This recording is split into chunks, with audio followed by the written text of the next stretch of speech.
Oh, they're waiting. Why? Why am I not live? I hit live like 5 minutes ago. Like 5 minutes ago. So maybe now. Hit them with some beats.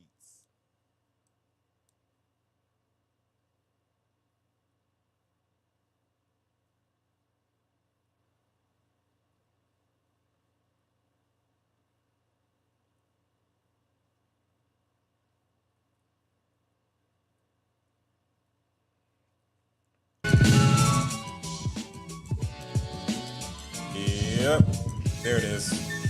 I think. I think.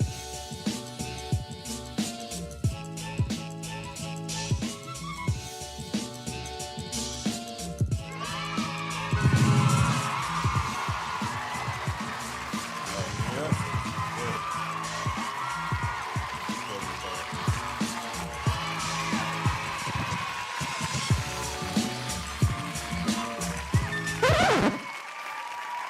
Yo, what's good, everybody? What's good? Talking shit, getting clicks, mo 3 times out here. How's everybody doing tonight? I feel echoey. I feel echoey. I feel insanely. Yep. I feel insanely echoey, and I don't like it. I don't like it. Oh,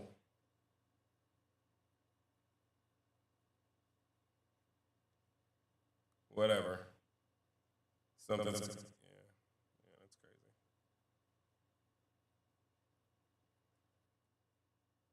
All right, we can do it like that. All right.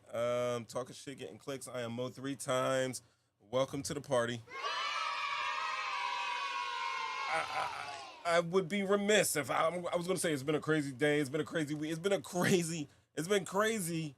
It's just been crazy for a grip now, right, guys? Are you here?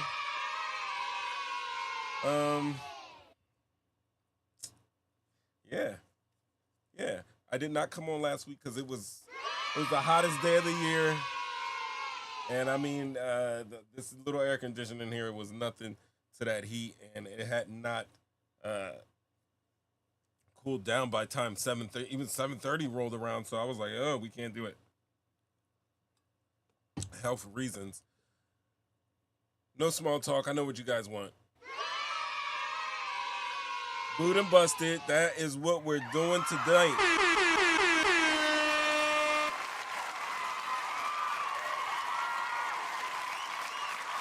Governor Abbott. We're going to talk about, I know, like redrawn, redistricting, and gerrymandering, and all that stuff.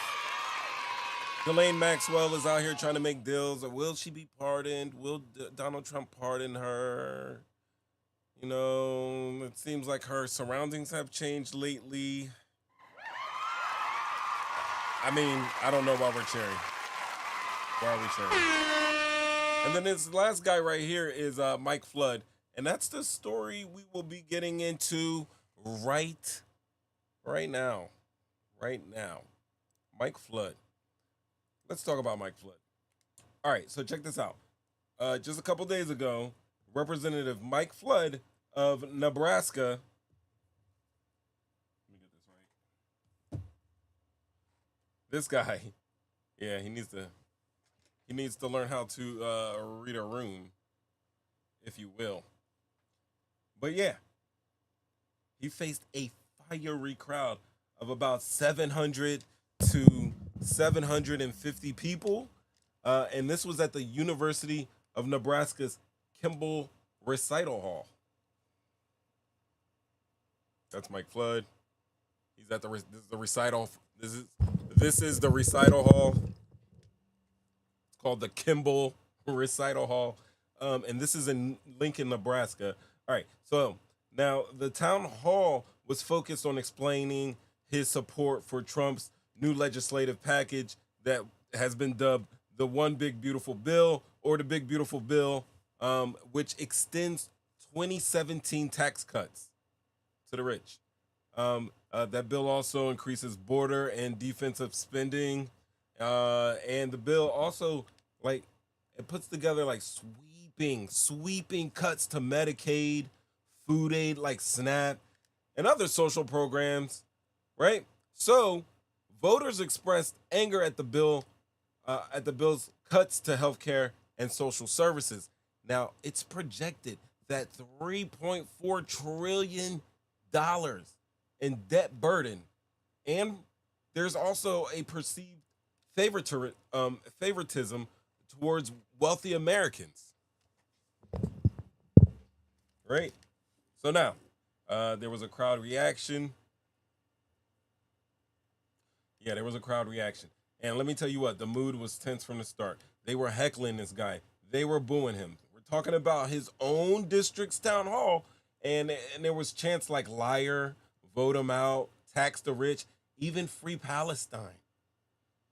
That chant broke out during 90-minute session, and that's according to AP News. Now, one attendee shouted, "All Americans," during a patriotic opening song. Then the real fireworks began. There were jeers. That stuff continued for over an hour, and especially when he started talking about Medicaid, social services, and Trump policies. Now,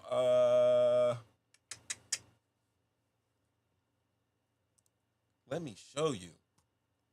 Look at this. I'm gonna throw this up here. We'll take it straight to the YouTubes. Listen to this ish.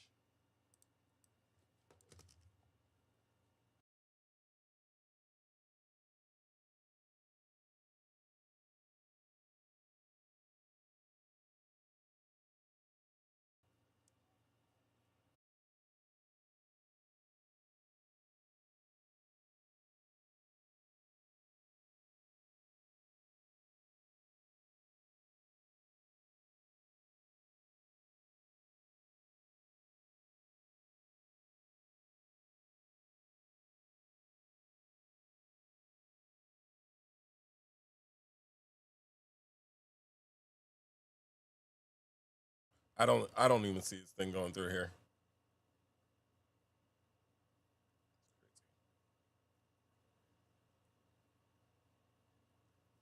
I know. Yes, it can. All right, let's do it again. Into Nebraska hospitals. One constituent calling for calm. I implore you to be quiet so that we can hear his responses. Okay. There's been a lot of Support of Trump's massive tax and spending bill. There's been a lot of misinformation out there about the bill. Okay.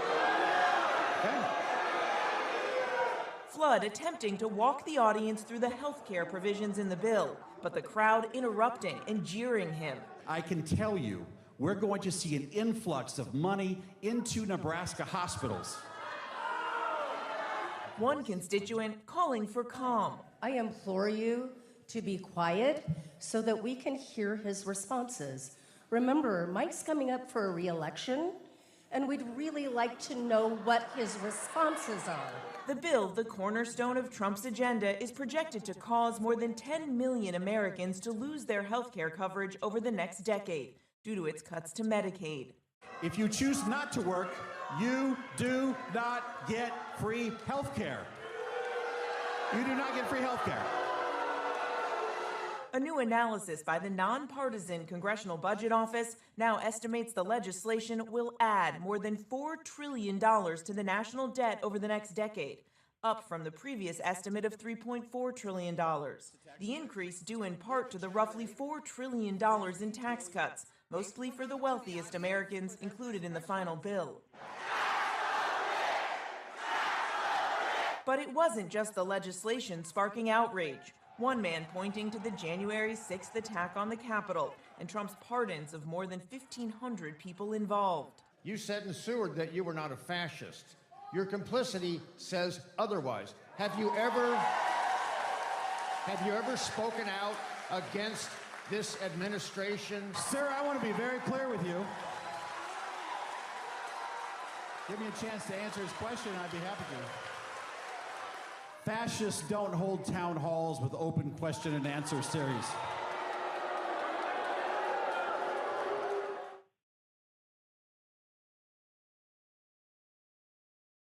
So you guys heard him, right? You heard that guy, right? When they were like, he was asking, like, do you guys out there thinking just a dry poll taking checking the temperature of his crowd? He's asking, hey, do you guys think that a 28-year-old able-bodied person that's not working deserves to have health care? And they basically were like, yes. And I love that.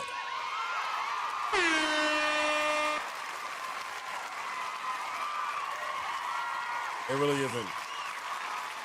Thank you, guys. It's not good.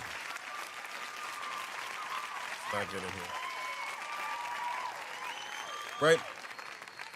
So, basically, we see there's a lot of pushback. We're talking about Nebraska, 1st District, a lot of Republicans out there. So it was a mixed crowd. But these are his constituents. And a lot of them to me seem, and I don't want to like do, they look like, but it seems like a lot of the people that came out to see him were MAGA. It seemed like there was a great portion of them out there. Anyway, Flood defended the bill.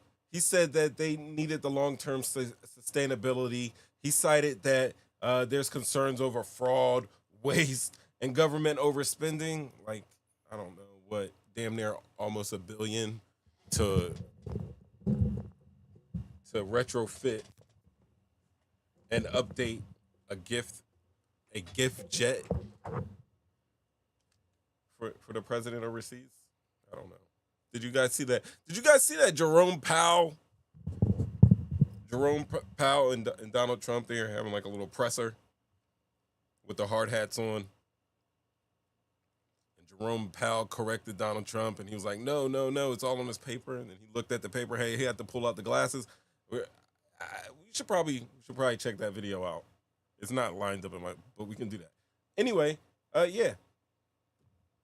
He maintained that the cuts extend the truly vulnerable, which are seniors, disabled, and pregnant. We should dive deeper into that one. We should dive just a little deeper into that one. But he questioned whether able-bodied non-workers, like I said before, should receive free health care. And that's the line that drew a lot of boos and gasps from crowds. And they actually were like, yeah, you could hear them audibly in the crowd saying, yeah, these people do deserve health care. I think we deserve, that's where I stand with it. Universal health care. Man, woman, and child, United States of America, no matter your background, no matter your employment status, deserves to have free health care. I seen this guy walking on the street. I seen an old man walking on the street, looked to be in at least his mid-80s. And he was doubled over, just trying to shuffle down the street.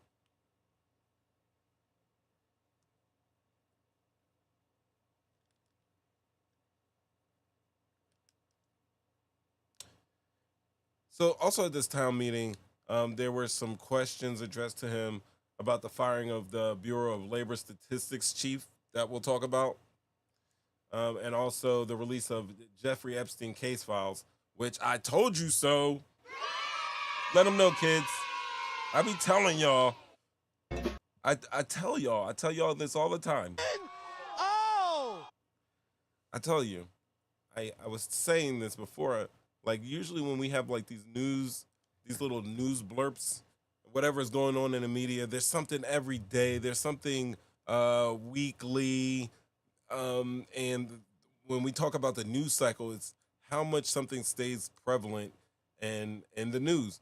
And I was saying that this Jeffrey Epstein thing is not going to go away anytime soon. Between you and I, like a little bit over a year ago, like 13 months ago, a candidate running for the president of the United States had a bullet allegedly fired at his head where his ear was nicked.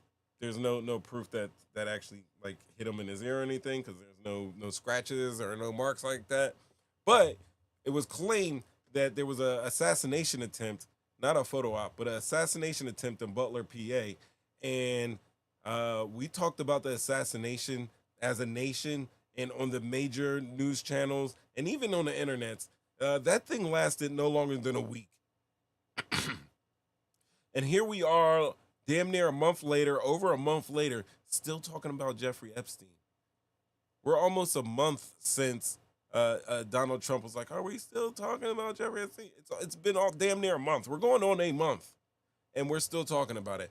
That is how big this issue is going on nationwide. So they asked Mike Flood about why are they firing the Bureau of Labor Statistics chief, which he doesn't know the answer to, which we all know the answer to, which he knows the answer to. But really, rhetorically, that's how I would imagine they were answering him. But anyway, he was deflecting, and he admitted that he had little knowledge on the details. So I'll give him that. At least he admitted that he didn't know what he didn't know. I also would not give him credit because a lot of times people say, I don't know, when they fully know what the hell's going on. We know why the Bureau of Statistics labor chief was fired. DOJ done already scrubbed them records. That's all right. We need to scrub them out, William. Righteous. Now, he also did say that he would support a non-binding House resolution to release Epstein-related documents. He also avoided endorsing a more aggressive discharge petition process. And then, despite the chaos, he insisted that he'd continue holding down town halls. He said, if you want this job, you've got to show up, he told the reporters after the event. And in political context, like, this is actually Flood's, I believe, third in-person town hall event this year. And he represents a largely Republican district overall. But Lincoln leans moderate, liberal, making it a perfect flashpoint for organized protests and genuine voter anger at those town halls. So, GOP critics GOP critics and Trump allies actually claim activists organized and mobilized protests. Flood's camp says turnout wasn't pre-screened, and they also say he welcomes open debate. So nationally, he handles fallout may signal for 2026 midterms as voters are increasingly pushing back against GOP policies on social safety nets. And I don't know. What do you guys think about this? You know, maybe it's a vocal crowd. They're rejecting Flood's support for sweeping cuts tied to Trump's bill, especially the Medicaid and the food aid portions. Gotta eat. Need a Band-Aid. Gotta get one. Flood, how about this? He doubles down on fiscal conservatism. A little anti-fraud messaging. Maybe some position cuts.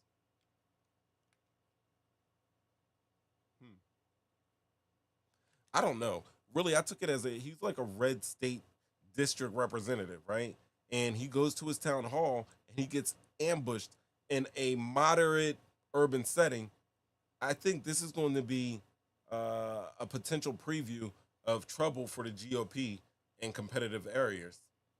Or maybe the GOP labels the event as a staged protest, say that the opponents say that it was just a genuine grassroots outrage. But the tension itself, I thought, was very newsworthy because they gave this man the business, and he stood up there with the amazing demands to ask that question about people, whether they're deserving of healthcare. Healthcare. That's craziness. Man, the crowd went nuclear on the Medicaid and SNAP cuts. And they were chanting tax the rich. Vote them out.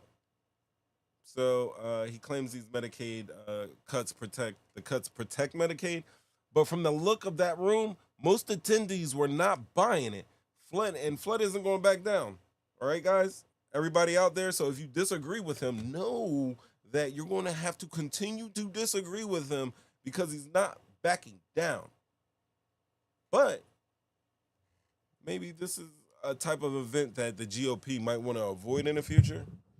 And if they don't, then whatever. Let them have it.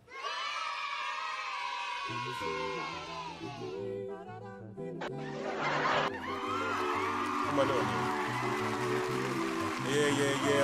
We episodes, talking shit, getting clicks. Mood and busted.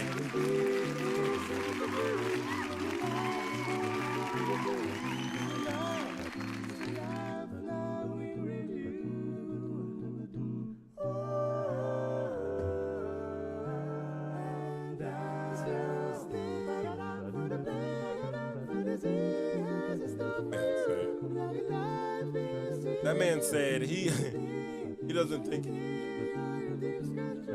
people deserve health care. That's crazy to me.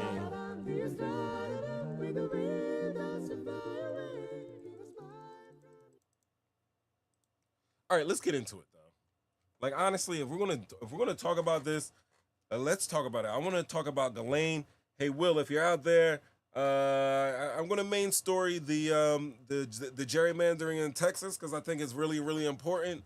We're going to definitely talk about the labor statistician, the head of the ex-head of the labor department that was canned. We'll get into that, but I want to get into Ghislaine because it's crazy out there. Oh, by the way, guys, my phone lines are open, so give them the horns. It makes them want to call in when you give them the horns. So yeah, 313-825-5557. Talking shit, getting clicks. And this is what we got here. Definitely. Tonight. Call in. I definitely want to talk about I do want to talk about Shannon Sharpe later, if you guys will allow me.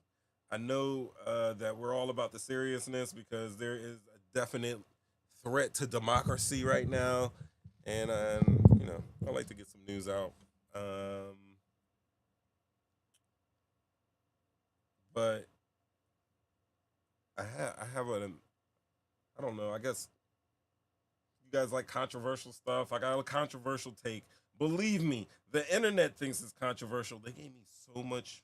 I got so much smack just for this opinion. And I want you guys to hang around and let me know if I need to rethink my position on some things. Because I can be wrong. I can be wrong sometimes. I can definitely be wrong. I don't think I'm wrong in this case. And as always, I'm going to bring receipts, and I'm going to give you the reason why I think I'm right. But we'll get there. First, let's talk about Ghislaine. Booed and busted. Oh, I hope this works.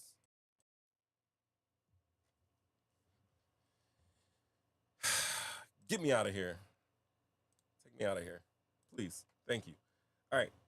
So, here is the latest twist in the Ghislaine Maxwell saga, because apparently prison is just a networking event. Why do I say that?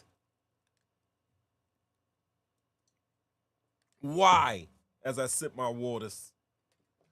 The Department of Justice, through the Bureau of Prisons. Look at me being all animated, not being able to read. Not being able to read, but being animated with it. Listen, through the Bureau of Prisons, they officially approved Maxwell's move to a minimum security facility, which is weird.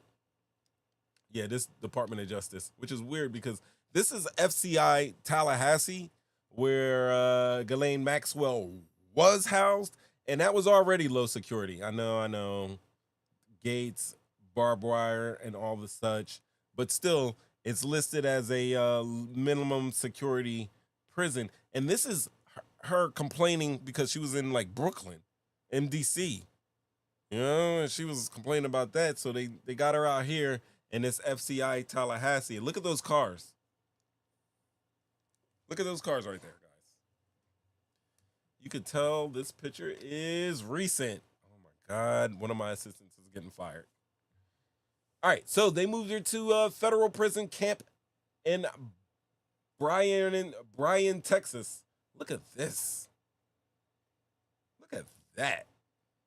That thing looks like it has a spa in there.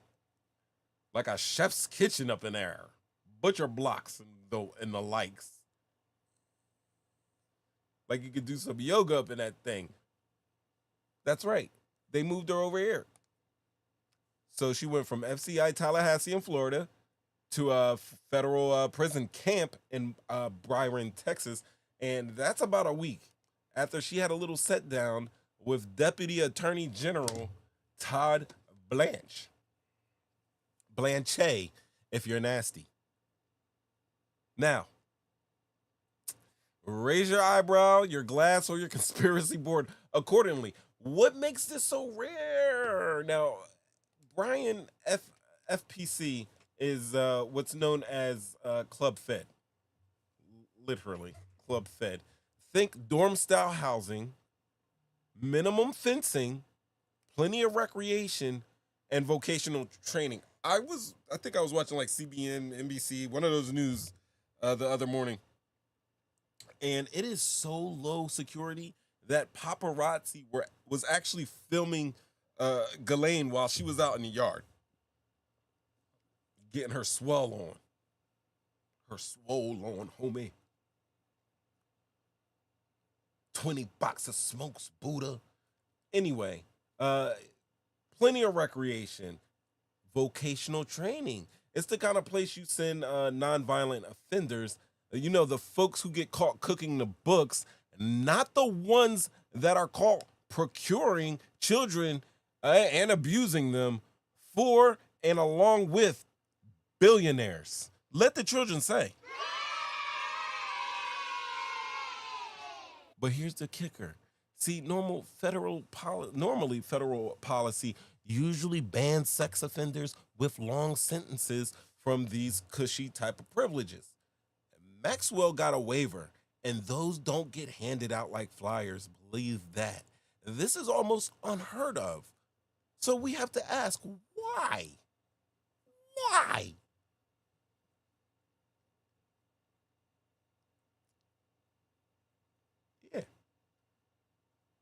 Yeah. Let's ask some questions now. Yo, if the DOJ suddenly has a soft spot for a convicted sex trafficker, well,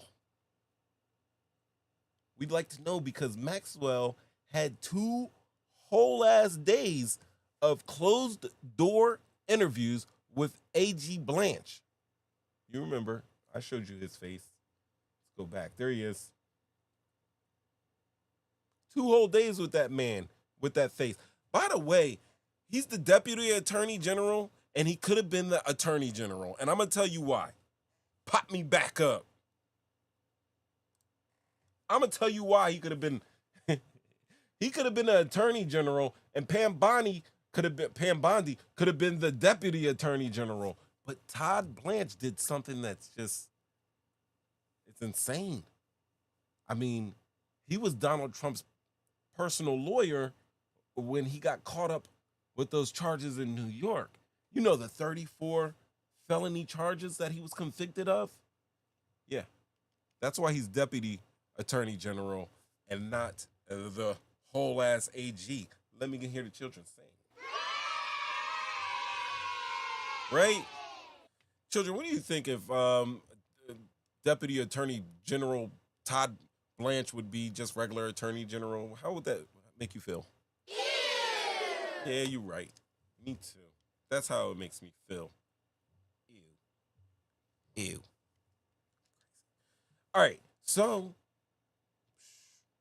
yep, DOJ gets that soft spot, and Maxwell has her full 2 days of closed-door interviews with Deputy AG. She allegedly answered questions about, they say it around 100 different people linked to Jeffrey Epstein.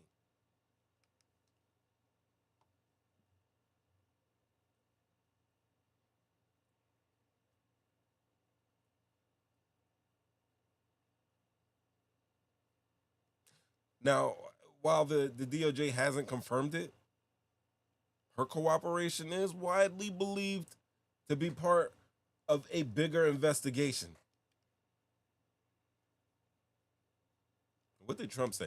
Trump says he didn't know about Ghislaine Maxwell's prison transfer. One asked, did you personally approve Ghislaine Maxwell's prison transfer? And Trump answers,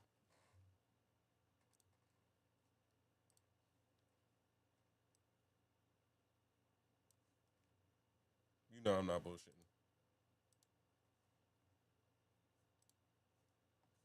You know I wouldn't. Bring it for him. Give it to the people.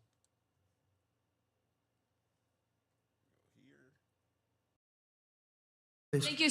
Yeah, behind you, please. Please. Thank you so much, President Trump. Two questions for you. One, were you aware of and did you personally approve the prison transfer for Ghislaine Maxwell that your Justice Department? I didn't know about it at all. No, I read about it just like you did. And do you believe that she is? It's a not a credible very voice? uncommon thing. Do you believe that she's credible to be listening to? Your Deputy Attorney General sat down with her recently. Well, let me tell you, he's a very talented man. His name is Todd Blanche. He's a very legitimate person, very high. I just a very highly thought of person, respected by everybody. And I didn't talk to him about it, but I will tell you that whatever he asked would be totally appropriate, and it's not an uncommon thing to do that. And I think he probably wants to make sure that, people that should not be involved or aren't involved are not hurt by something that would be very, very unfortunate, very unfair to a lot of people. But I will say this, Todd Blanche is one of the most highly respected people you'll ever meet. So I know this. I didn't discuss it with him, but anything he talked about with her or the fact that he did that, not unusual, number one, and most importantly is something that would be totally above board.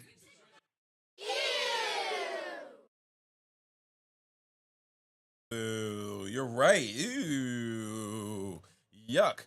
Gross. That's right. Trump says he didn't know about Ghislaine Maxwell's prison transfer. So when Caitlin, I think it was Caitlin Collins, she asked, did you personally approve Ghislaine Maxwell's prison transfer? His answer was, I didn't know about it. I read about it just like you did, which is weird because he's the president. He gets all these types of briefings that he knows.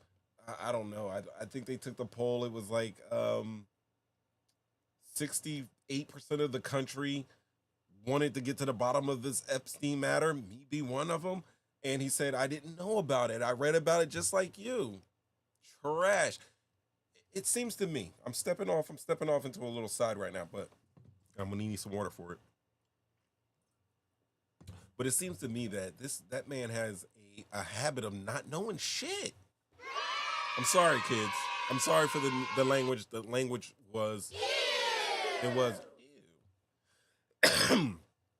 anyway, like, who can believe that? Who's gonna believe that? Yeah, I know his diehards will believe, but then Caitlin Collins went on to say, what about her? And then Trump dodged pivoting to praise his former criminal defense attorney, Todd Blanche. Which is crazy. There's a fly in here. Yeah, it's crazy because there we go again. That's Todd Blanche, deputy attorney, could have been AG, but them 34 counts, man. So you heard him. He says Blanche is respected by everybody. That's right. Do not forget, it was Blanche who lost Trump's only criminal trial, all 34 counts. Worst lawyer in the room is respected by everybody. I think that's generous of Donald Trump. Let's say. There it is. Now, the White House is considering releasing a transcript of Blanche's meeting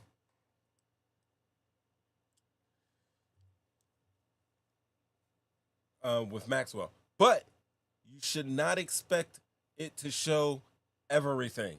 Blanche is friends with Maxwell's lawyer, and after 9 hours with her last month, Maxwell told him Trump never did anything in her presence to cause concern.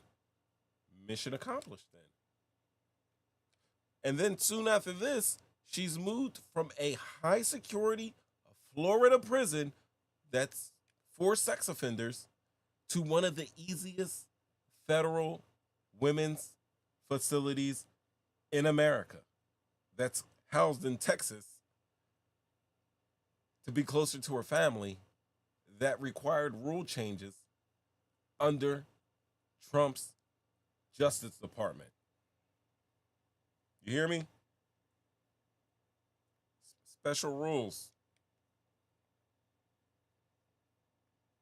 Now, Maxwell lawyers, rightfully so, on specifically the spectrum of lawyering, are now calling her a scapegoat. Hold on for a second. Check this out.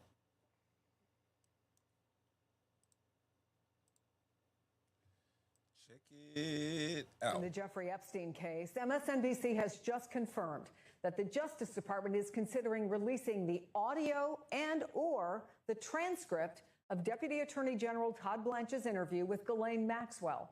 That's according to an official familiar with the matter. Joining us now, MSNBC Justice and Intelligence correspondent Ken Delanian. Ken, tell us more about your reporting. Good afternoon, Chris. Well, as everyone recalls, Deputy Attorney General Todd Blanche interviewed Ghislaine Maxwell over 9 hours, over 2 days last month, and it was unclear exactly what he asked her and what came of that interview. But now we understand that the Justice Department has crafted a transcript. First of all, they recorded that interview.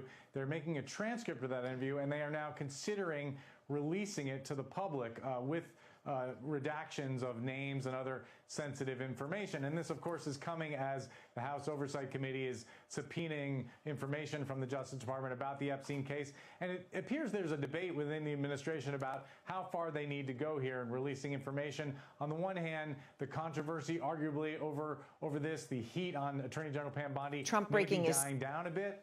On the other hand, the action in the House and in other places and on social media shows that there's still a lot of interest in this story and in what Ghislaine Maxwell had to say. And of course, she was moved from a low security prison to a minimum security prison without explanation. And the Bureau of Prisons had to waive a rule to do that. And so a lot of focus on what she had to say to the Justice Department. And now we're learning they are considering releasing it all to the public, Chris.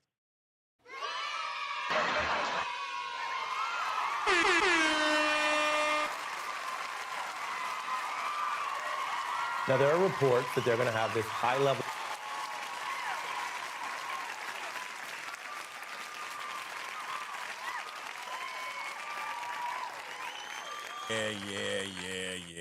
Yeah. Shut up. Ladies and gentlemen, he just said everything I just said. I said that and then I ran it so you guys can know that I'm official. Let Trill sing. But seriously, Maxwell lawyers are now calling her a scapegoat. The same word Trump could use if he moves to pardon her. Something he has the power to do right now. But here's the record. Oh, let's see who this is. Judge Allison Nathan. Let's get a picture. Sorry, I didn't get a picture.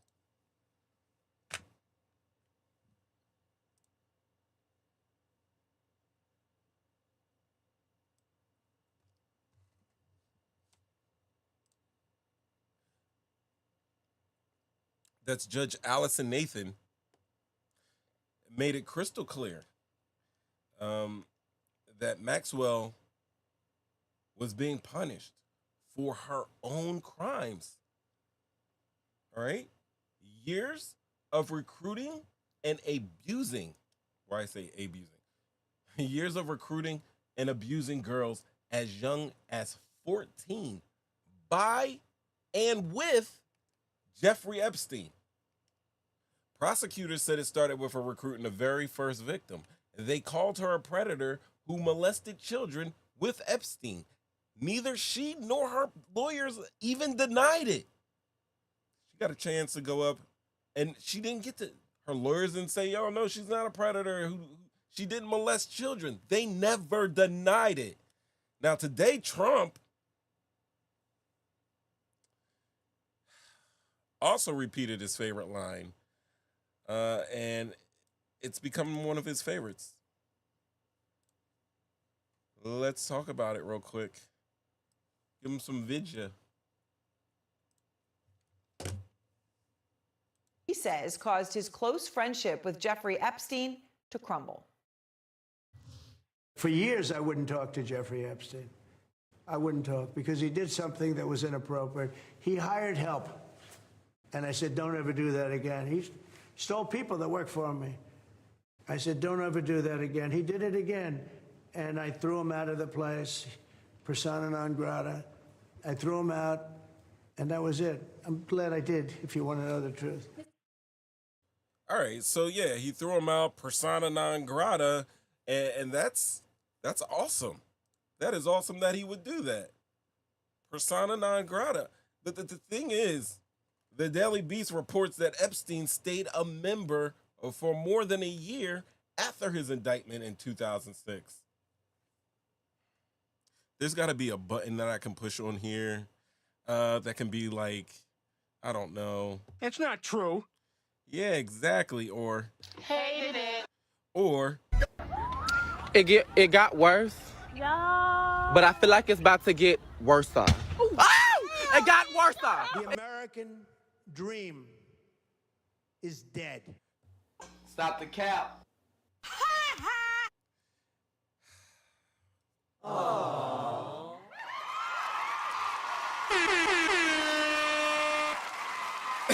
honestly, I just felt like hitting buttons like, hey, he threw him out. But then it's reported that a year after he's indicted, and 7 years after poaching Virginia Giuffre from Trump's spa, 7 whole years after that, there's no proof Trump revoked his membership. Meanwhile, House Oversight Chair James Comer has fired off subpoenas for Epstein's files from the Justice Department. Every attorney general and FBI director involved in his federal cases, plus Bill and Hillary Clinton. Hillary's subpoena cites the fact that Maxwell's nephew worked on her 2008 campaign and later joined the State Department. That's a pretty thin link compared to Trump's own connections. You think, guys? Call in, let me know. Is Ghislaine Maxwell really a scapegoat? Then who should be sitting in prison instead of her? Tell me these things. If she's a scapegoat, who should be sitting in her place? You know, Maxwell moved from a prison for sex offenders to a cushy Texas facility after meeting Trump's deputy attorney general, Todd Blanche. Could have been a real AG, but can't win cases. Is that a coincidence or is it a connection? Asking. I'm asking.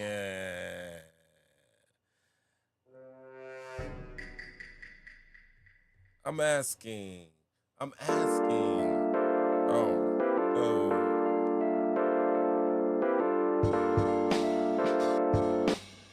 Right? I'm asking. Remember this? I love this. Trump claims he kicked Epstein out of Mar-a-Lago. Records say he stayed a member after the indictment, just like we said. Is this just another alternative fact, or is this something more? Like, could someone be lying?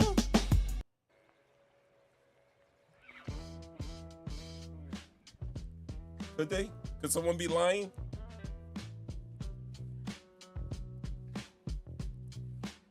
Let's recap here.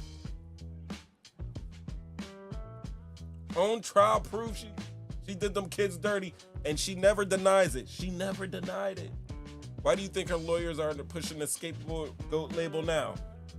Maybe because somebody with a lot of power is trying to sweep this under the rug a little bit, perhaps.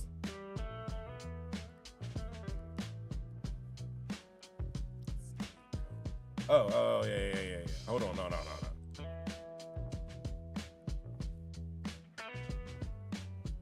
I'm just letting you guys know Hold on, I'll take the live chat down just for a second. Just for a second.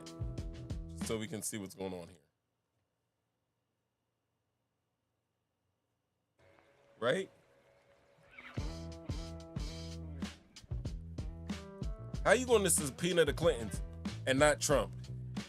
And to be honest, I don't give a flying F if Bill Clinton, whatever, he's on the Lolita Express, they find that he did something to some children. Guess what? He got to go. He gotta go. I got a caller on the line.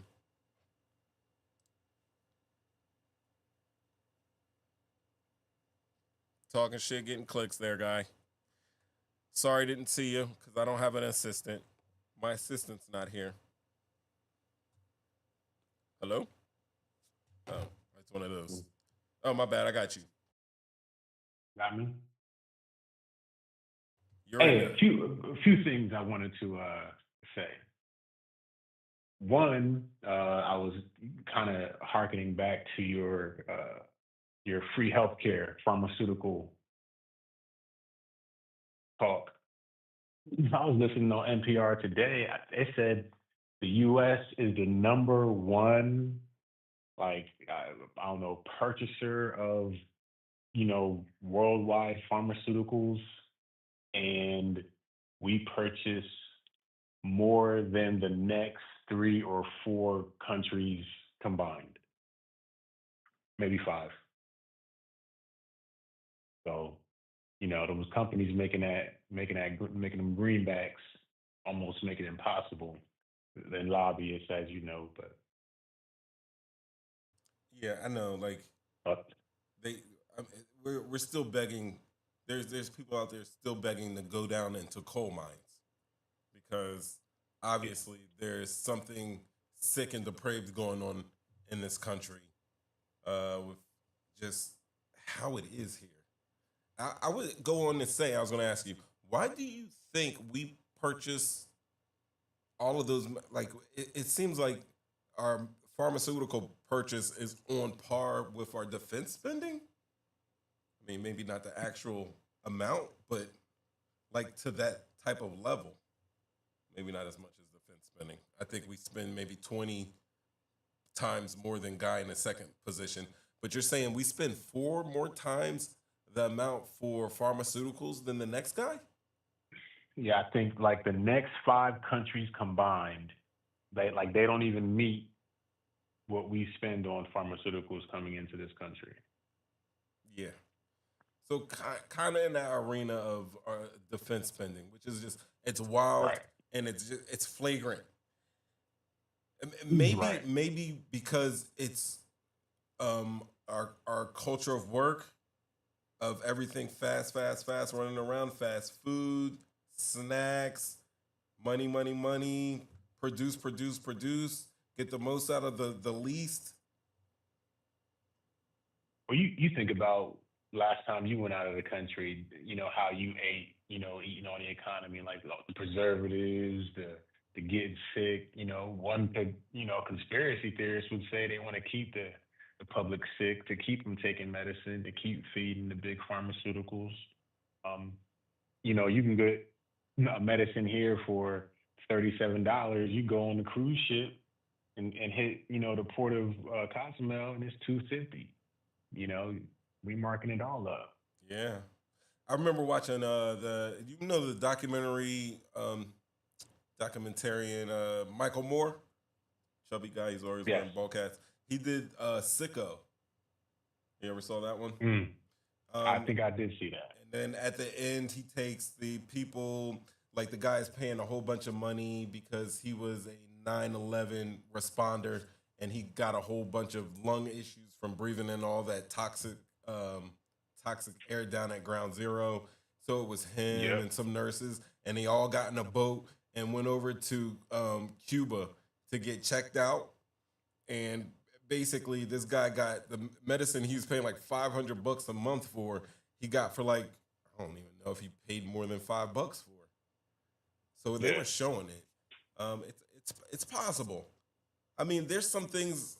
There's rarely things that we have here that you can find cheaper here than around the world. But yeah, I think America, we have a huge, our American culture is toxic. It's death. It's like, it's a country of Drive death. drive them till they're 65. I hope they stay alive so they pay into this Social Security that they ain't gonna be able to take a part of. That's messed up too, Pay these because taxes. Yep. Like I said, I saw an old man doubled over walking down the street, and I'm like wondering, like, how many people has he helped? How many times did he stay late? You know, helping out at his company, carrying heavy things, sacrificing his body to feed himself and his family, and to protect and provide. And look, he's at the time of his life where he's supposed to be being pampered and taken care of, and he's or at least taking a leisurely walk. And it looks like he's walking on the street for some business, and he's literally doubled over.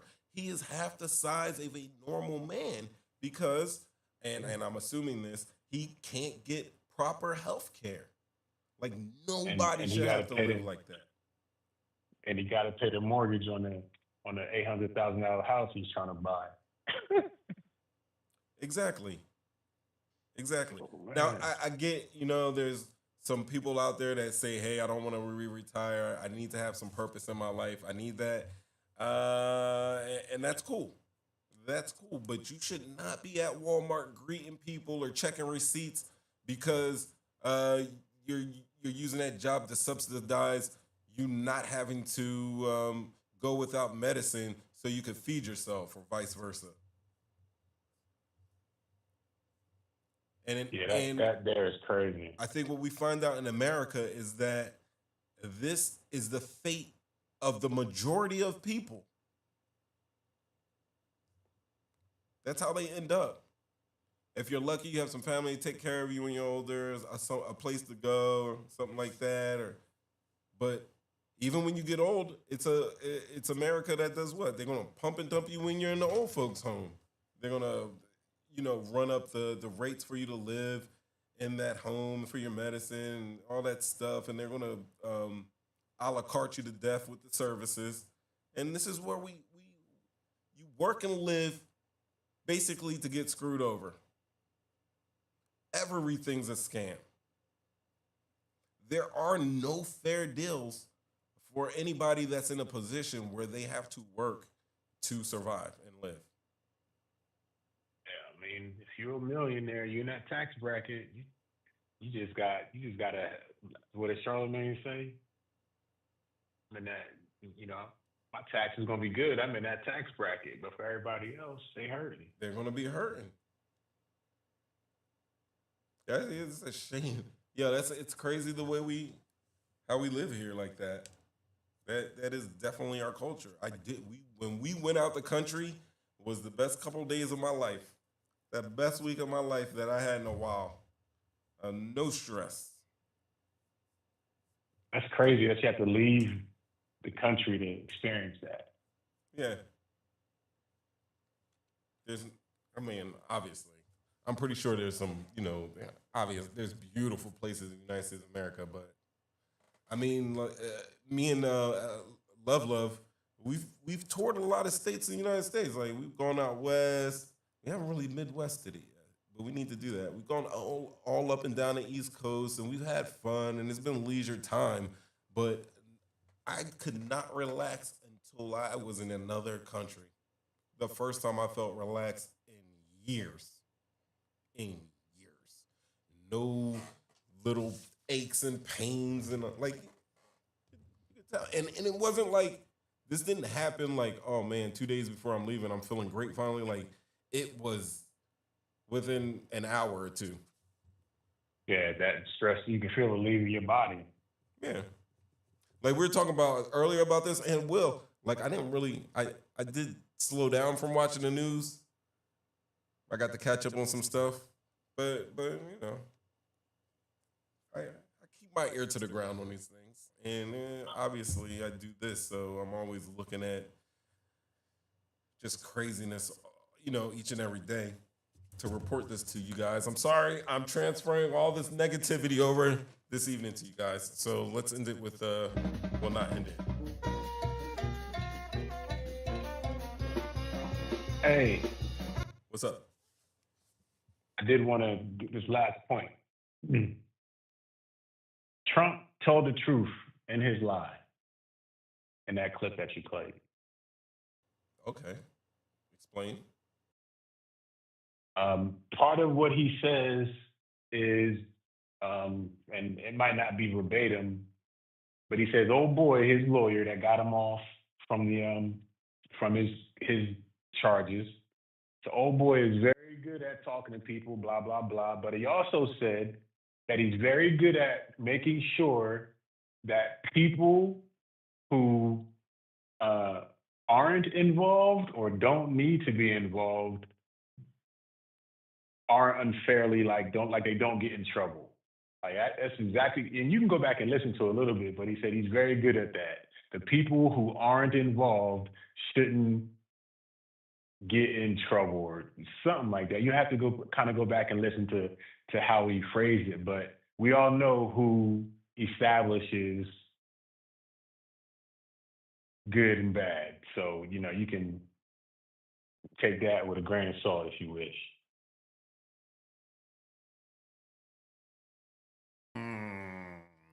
I'm looking for a.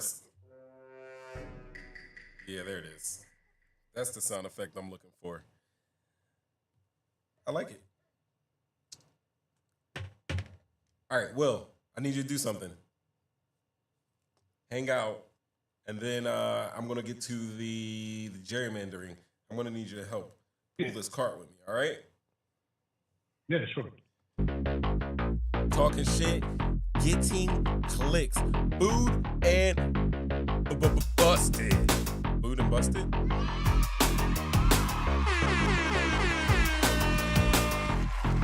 I'm a little loud. That's a little loud. Right. Coming up, we're gonna talk about the.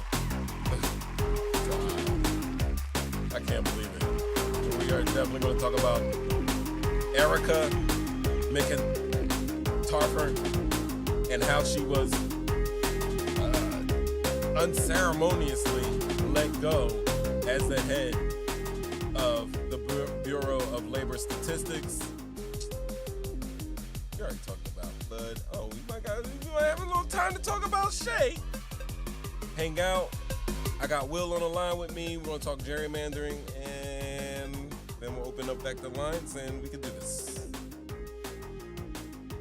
All right, let's get into it.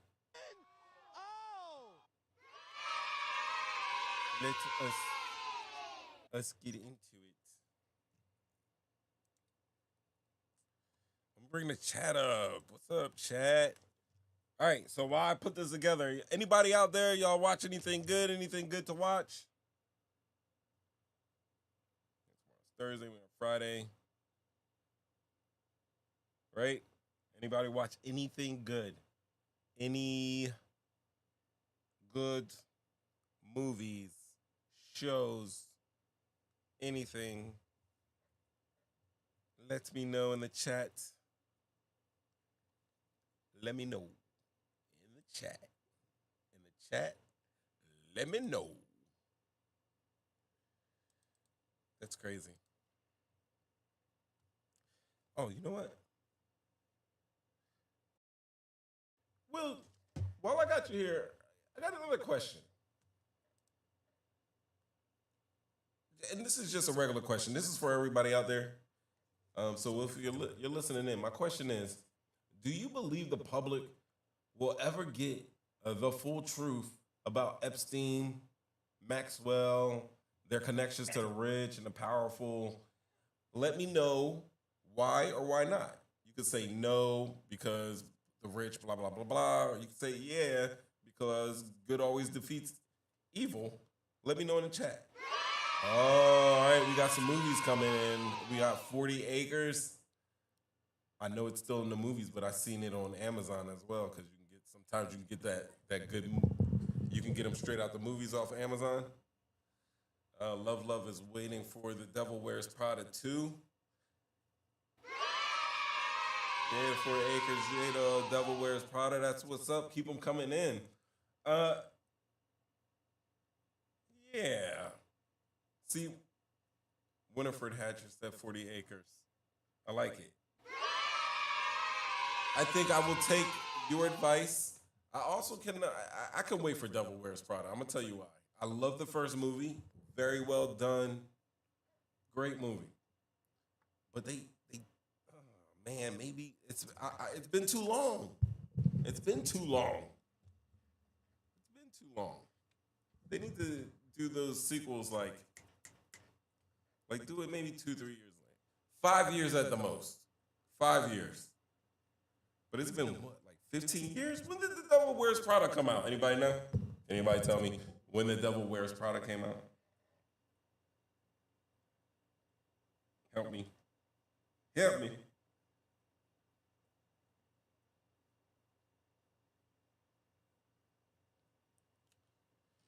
Help me.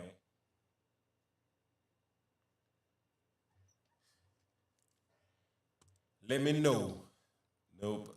Exactly. That's why I'm more excited because it's been so long. Been so long.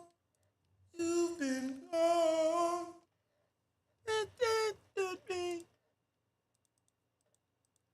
Don't sing. All right. Gotcha. I got you. I won't sing. But I will talk to you. I will talk to you some more. And when I want to say talk, I want to talk about a J-O-B, a job. Let's talk about jobs. Because apparently President Trump is he's allergic to bad news. And even when it's his own economic record, and I'm going to tell you why. Here's what went down. July's job reports just dropped, and the numbers, well, abysmal. Abysmal. That's right. Just 73,000 jobs added nationwide. Unemployment ticked back up to 4.2%. And the Bureau of Labor Statistics had to revise May and June downward by a combined 258,000 jobs. That's over 250,000 jobs. That is not a hiccup. That is a full-on data faceplant. So what does the president do? Does he outline a plan to actually improve the labor market? Does he actually improve the labor market? Does he outline a plan to improve the No, he doesn't do that. You know what he does? He fires the head of the Bureau of Labor Statistics, Erica McIntyre.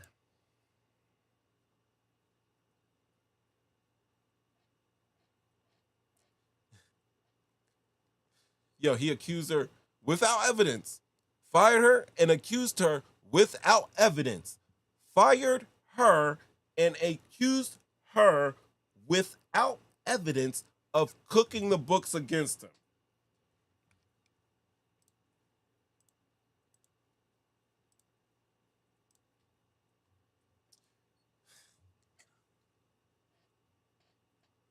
Hated it. Mad.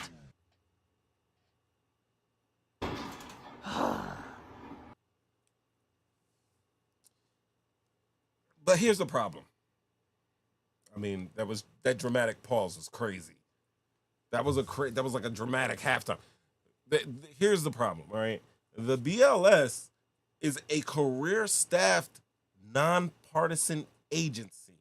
Now, honestly, when you look at this lady, the hair, the glasses, looks like a little bit of kindness in her eyes. Yeah, she does not look like she is a Trump fan. She doesn't look like that. Just off the rip. I'm throwing that out there. I'm assuming. Right? But like I said before, the BLS is a career-staffed, nonpartisan agency. Its processes are as routine and apolitical as you can get. And economists across the spectrum, Republican and Democrat, say there is zero evidence these numbers were manipulated. In fact, the only thing manipulated here might be the public's trust in the independence of our economic data going forward. Let's rewind. 2024 campaign trail. Remember the rallies? Y'all remember the promises? Trump's campaign promises 2024 last year? Remember we're bringing jobs back? Not only bringing jobs back, but bringing jobs back in numbers you've never seen before. American workers first. You heard that? Factories will hum again. You remember him saying that? Factories will hum again. Instead, right now, manufacturing is flat. Government jobs are down. That was an easy one. And the only real gains in July came from healthcare and social assistance sectors. And these are sectors that Trump barely mentioned in his job plans anyway. Wage growth for lower income workers is crawling at about 3.7%, which means inflation is still eating those paychecks alive. So the question here isn't just about one firing. Erica McIntyre.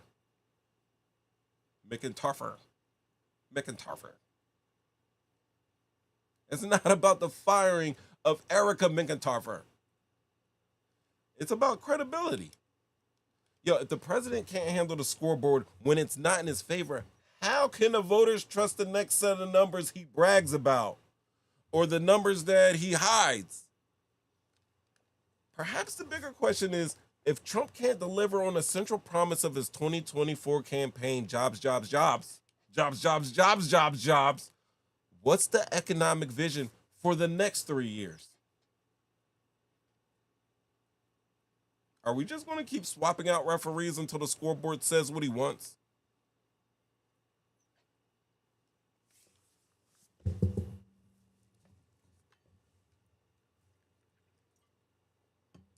Like Ghislaine, that's crazy.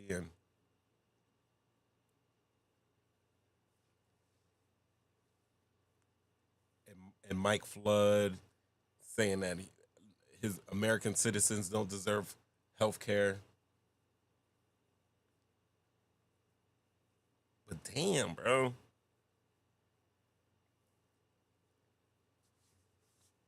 You don't like the numbers, so you fire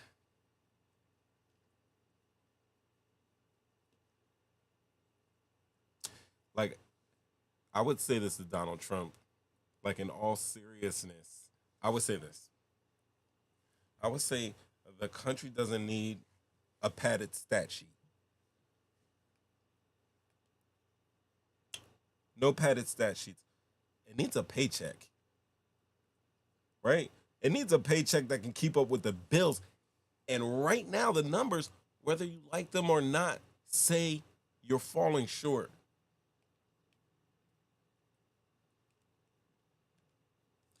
Yo, what do y'all think about this?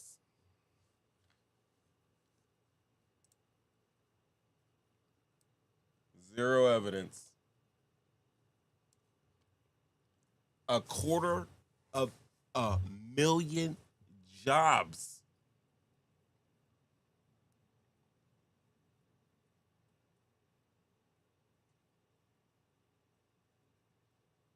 And she got fired. I want to go out on a limb and say this. You know, Bureau of Labor Statistics wasn't really hit by Doge like that. They just been doing a boring, but important job. Erica McIntyre doesn't necessarily handle, the numbers on a daily thing or giving it out. She leads her way and, controls her employees and makes sure everything's on the up and up and facilitates. And there's a person out there and that makes sure the numbers are in and that the numbers get passed around. And I believe that the Trump administration wanted a different outcome in May and in June. I believe they wanted a different outcome than what they were actually seeing. And I think one of those workers obliged them. And that's why when Erica McInfarter looked at the numbers and was like, oh, these are trash from May. Oh, shit. It's happened again in June with these trash numbers? Let me look into it. Or let me get somebody that I know is going to do a thorough job in on this. And then when that person looked in on it, they were like, oh, no. No, baby. These are the real numbers.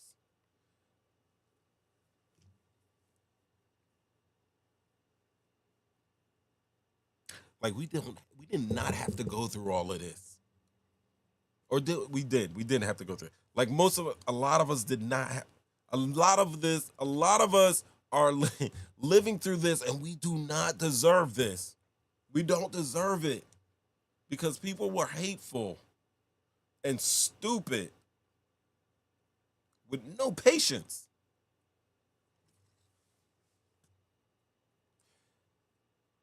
So yeah, when it comes to talking, they be like, yo, do you actually think that like President Trump faked his assassination in Butler, Pennsylvania? And I'm like, yeah. And then we see the video of the TikTok of the security guy escorting camera people around so Trump can get a photo op of the fist up with the blood everywhere. That picture, that photo op. And we're seeing this come out online. No AI. It's not a made up video, it's real. And we're seeing all of this.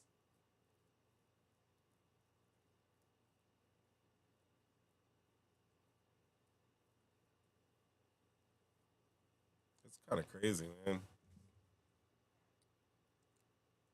We don't deserve this. What I think is going to happen, though, what's happened is that everybody's going to get upset. They're going to get upset. I don't know, 2026, but by 2028, you'll be upset. Democrat will roll through, whoever that is. You'll be like, oh, you're gonna put all your hopes and prayers on them, and they're gonna be busy fixing this shit that Donald Trump messed up. And it would be cool if it was regular, but people got fired. Processes were halted. Processes were cut off. Government things were just stopped. Never to be restarted again. And definitely not in the ways that they were working in the first place. And in some situations, that might be a good thing. But we all know the truth, that this country is headed in the wrong direction. So the next people that come in to clean up, they're not going to be all flashy. They're not going to be all out and about. They're not going to be all, oh, they're so charismatic. No, they're going to have a job to do, which is keeping all of us alive and safe and healthy. And what's going to happen is those job numbers are going to rise steadily. The economy is going to rise steadily. They're going to put money and resources and invest in things, and that money's not going to get to you fast enough. But your life is going to be getting better over those 4 years. And then you're going to forget all about this shit that's going on now. And I am here to implore you, do not ever forget what we're going through now. Don't forget it. It's your job not to forget this. We went about woke. They talked about woke. They talked about woke. And now they're waking up. And I'm happy for that. I wish we didn't have to go through all this for people to wake up and be he's this and that. But then also, I get the feeling that people knew what it was. And I think this Epstein thing was pretty good because it is a clear line in the sand. Are you with people who hurt children, or are you against people who hurt children? That is a solid line.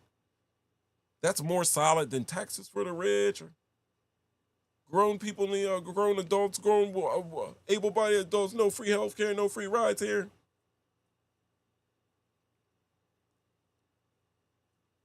I mean, I know you guys still don't care if the kids eat free lunch, But I'm so happy that there's a line that you don't want the kids interfered with. For a majority of people, don't get me twisted. There are still some snakes out there. There's plenty of them. But we know this was the line that you could cross and it wouldn't be bad. People wouldn't look at you crazy like, oh, you're giving up on us. This is a good jumping off point for a lot of you guys.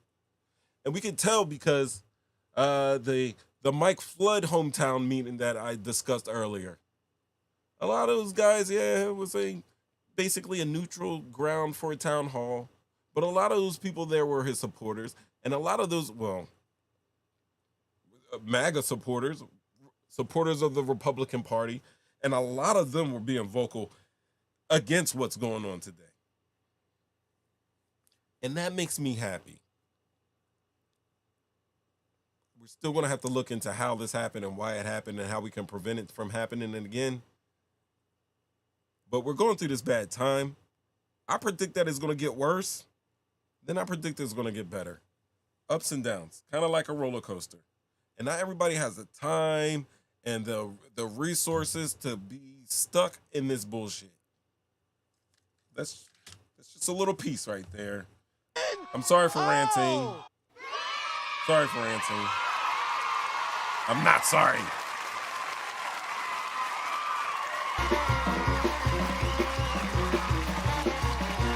Booed and busted. All right. We are going to talk about gerrymandering. We're going to talk about gerrymandering.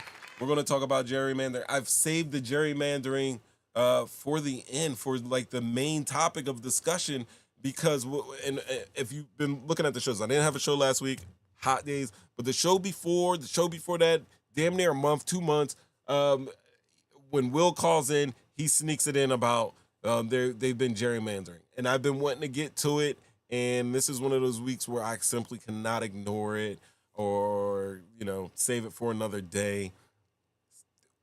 Winifred Hatcher says, stop messing with everyday folk. I agree.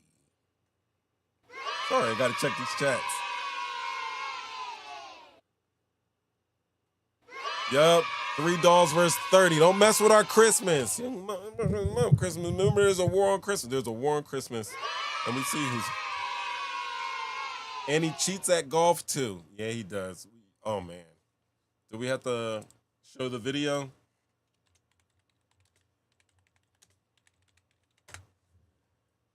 Let's show the video. Craziness.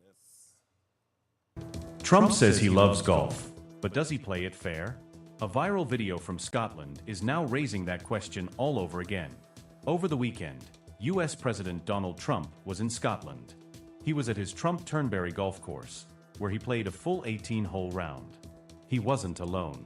Trump was joined by his son Eric and US Ambassador Warren Stevens. This trip wasn't all leisure, though. It also included trade talks with European Commission Chief Ursula von der Leyen.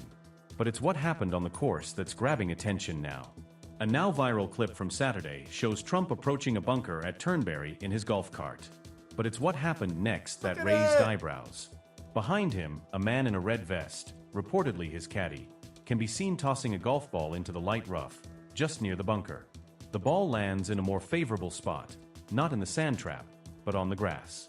Observers say this might have improved Trump's lie, basically giving him an easier shot. And all this happened before he even stepped out of the cart. Social media quickly caught on. One ex-user wrote, "Trump caught cheating at golf. Watch the second guy in the red vest toss a ball behind him." Another post said, "Watch his caddy drop the ball in a more favorable location for him. First, he cheated on his wife with children, and now he's cheating at golf. What low will he not stoop to?"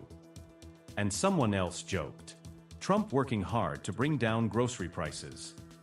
This isn't the first time Trump has been... That's really all I can play of that. That's all I can play of that right now. Yeah, he cheats at golf. He cheats at everything. That did not surprise me. I think it's hilarious. I think it's embarrassing, but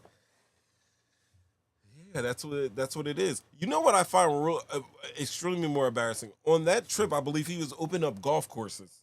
So Trump is opening up his Trump brand golf courses. And what I found amazing is that the news reporters reported it like it was just another day. Like it was, I don't know, Michael Jordan, Tiger Woods opening up a golf course. Oh, look, Tiger's opening up a golf. This man is the president of the United States. His only job is to be serving us, not his own self-interest. That shit alone should be impeachable offense. 10 years ago, it would have definitely been. And our major media just treats it like it's another day. All of them, CNN, MSNBC, NBC, ABC, CBS, Fox.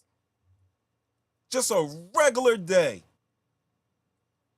Like a president opening up a golf course for his own personal.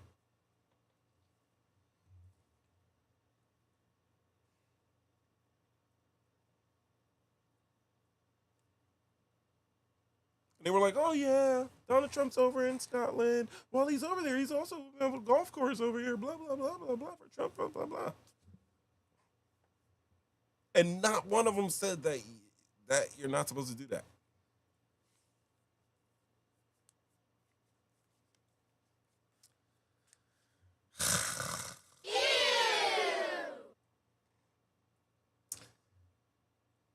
Yeah, that's what we got. Yeah, that is what we got. But yeah, let's talk about Texas. Let's talk about Texas.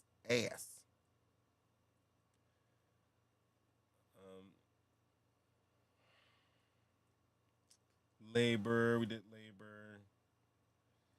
I got Will, stay in here. I got you muted, so I can't hear you if you're talking to me, but I see you still in the line. Anybody else wants to call in? Call in after this little segment here. 313-825-5557. Yo, I apologize, ladies and gentlemen. I forgot to tell y'all, this is the We episodes. We do this every Wednesday. And we start at 7:30 p.m. and then we go to whatever. Usually it's around this time we're getting out of here. We're a little behind today.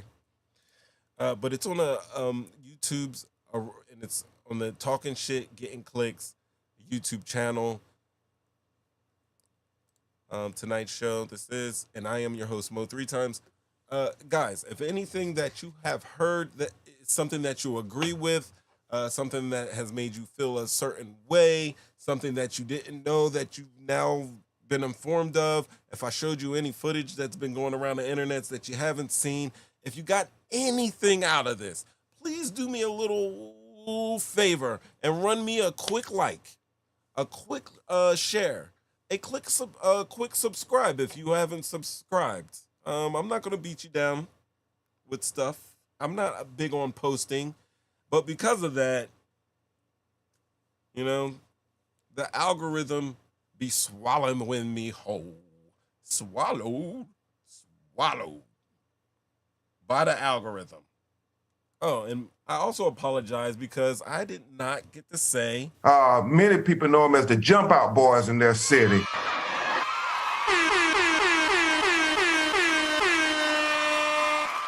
I love you, JumpOut Gang. Aww. I do.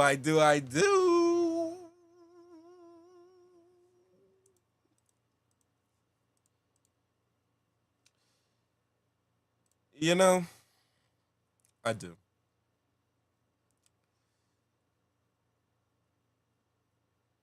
I really do.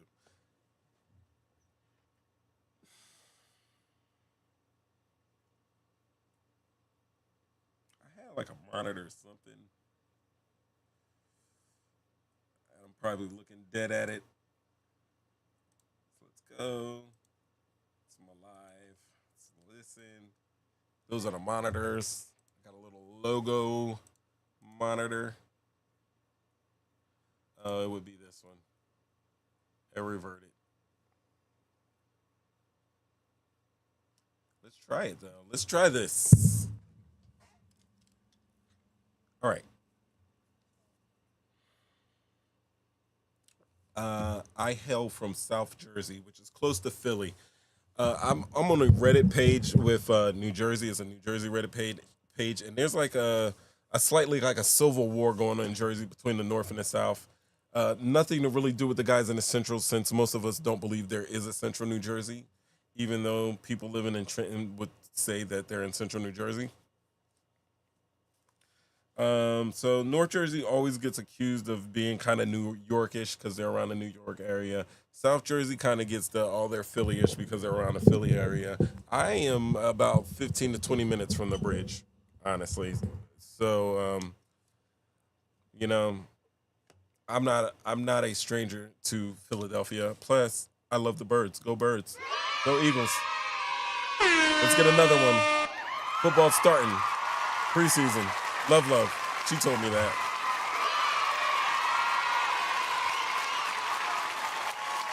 But I do know a couple things about Philly. I do. Even though I'm a South Jersey boy, there's a couple things that I have learned. Philly has given the world a lot. Oh, by the way, this is called Drawn. I'll tell you why. Cheesesteaks, meek meal, and the ability to cuss someone out with a smile. But nothing, and I mean nothing, has traveled quite like the word John.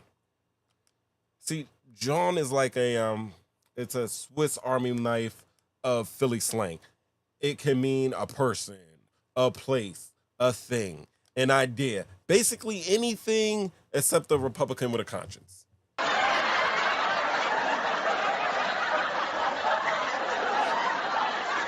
Shut up with the laughing. Anyway, after the Eagles won the Super Bowl back in 2018, the first one, not the second one, John went global. I mean, there was people in Nebraska. I know it wasn't Mike Flood, but I know there were other people in Nebraska that were walking around like, pass me that John. And if they were like walking around like, pass me that John, like they grew up on 52nd and Market. But that's a score. I had to throw that up there. That's 52nd. Anyway, celebs tweeted it. Brands slapped it on T-shirts.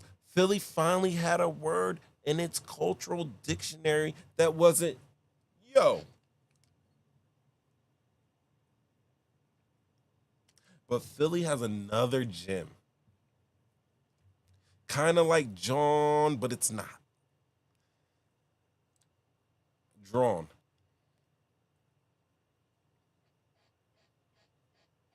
Drawn. Kind of, they pronounce it like drawl. Like you're drawing, but it's kind of like a mushed word, but you can be like drawn. Drawn. Now, John and drawn, they're different. Drawn is definitely different. It's kind of like when someone's doing way too much or stirring a pot or making a scene for no reason or just, being dramatic or something like that. You can be drawn in an argument. You can be drawn at a party, or if you're Texas Governor Greg Abbott, you were trying to draw up new maps, would make you a drawn. Yeah, that's right. Yep. Abbott is literally and figuratively a drawn as he's redrawing districts in Texas, voting districts, in ways critics say are designed to slice, dice, and bleach out minority voting power like it's laundry day in Jim Crow's basement. Now,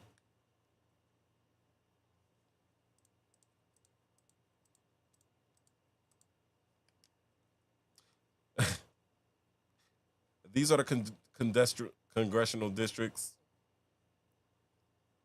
and it's for this decade, right? So when your map looks like a Tyler's Etch-a-Sketch project, it's not about fair representation. Yo, this is more like keeping power in the same old hands.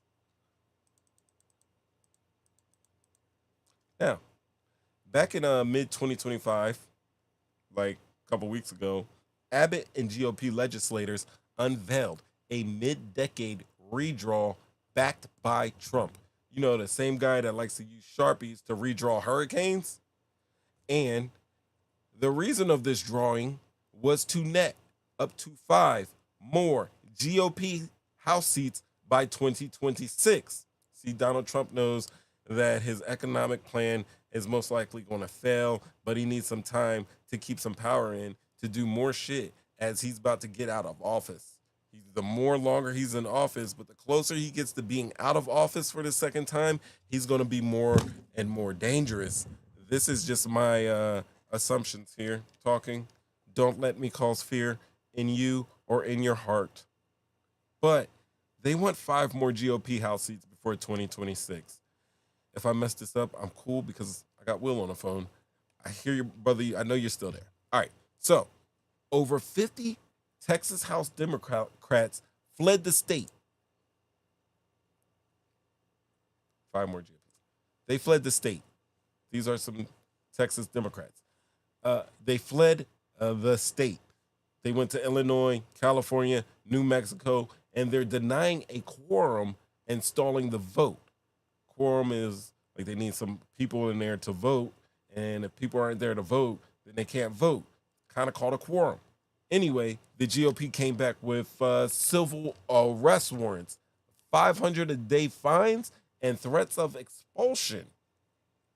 So they basically created laws for denying this quorum.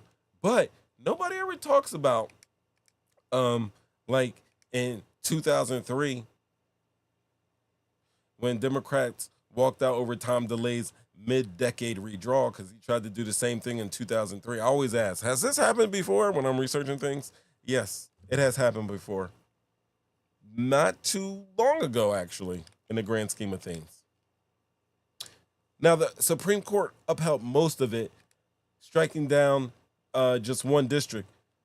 But today's fight, it feels the same as 2003. You got to expect now that the Supreme Court's 2019 ruling means federal courts can't touch partisan gerrymandering. They can touch, however, the racial ones. Now, if approved, Republicans could win 30 of Texas's 38 House seats. That's 79% of seats from just 56% of the vote. It's like the housing crisis, but with voting. Ultimately, you should know that that's not democracy, okay? It's what they call packing and cracking. And it's an art. It's an art where you drown out your opponent's votes without ever touching a ballot, right? Packing and cracking. Drowning out your opponent's votes without ever touching a ballot. Now, blue states are staying cool. So I got this guy up here. They're saying cool bet. And they're planning their own redraws. We got Eric Holder here, who I've actually met in person and has an aura. And I think I might have one too, because I'll tell that story later. Anyway, Eric Holder once was Mr. Anti-Gerrymander, now says Democrats have to fight fire with fire. That's not how Eric Holder talks.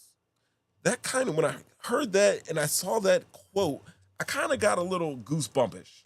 Like, what the hell does he know that I don't know? Because he is all about upholding democracy and keeping to his values and morals and ways that he fights his fight politically. So when he says, oh, they're doing bum shit, we also must do bum shit. Somebody that was a follower of the they go low, we go high, and a believer and proponent of that type of strategy is saying all bets are off. Whatever they're doing, we're doing. And basically that means that the gerrymandering Cold War has gone full nuclear, how some people say it. Anyway, I say all this because Texas Democrats call this a last-ditch effort for fighting for our voting rights. They're suing They're raising millions for the Lone Star Fund, and they're begging national Democrats to match the GOP's ruthlessness, fighting fire with fire. But here's the problem. Republicans control way more state legislators. So even if blue states withdraw, the red state still has home field advantage. So if Texas does indeed pull this off, Republicans could lock down the House for years, even without majority public support.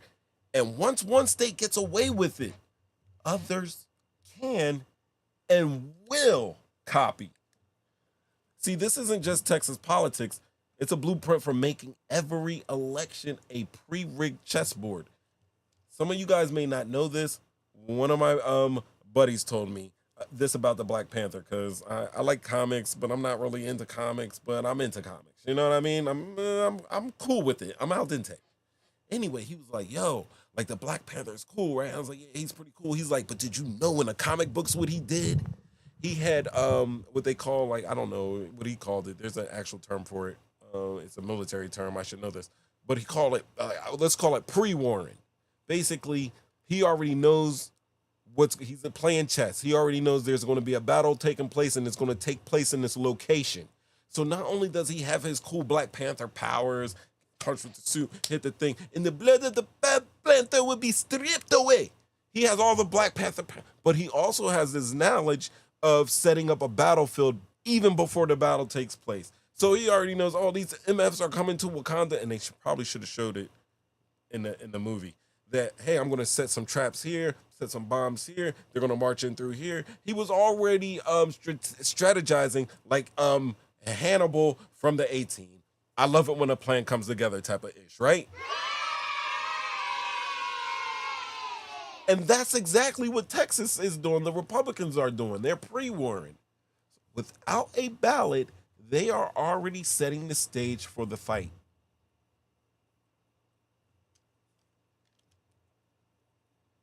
So, excuse me, I have to tell you, this isn't just Texas politics.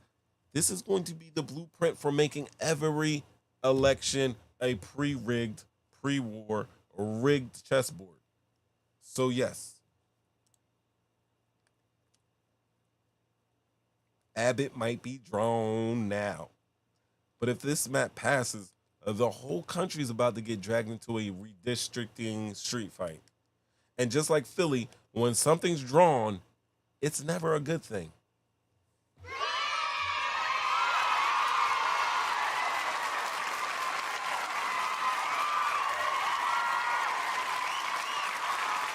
Yo, Will, I got you in here. What do you think about that? What do you think about the gerrymandering that's going on in here?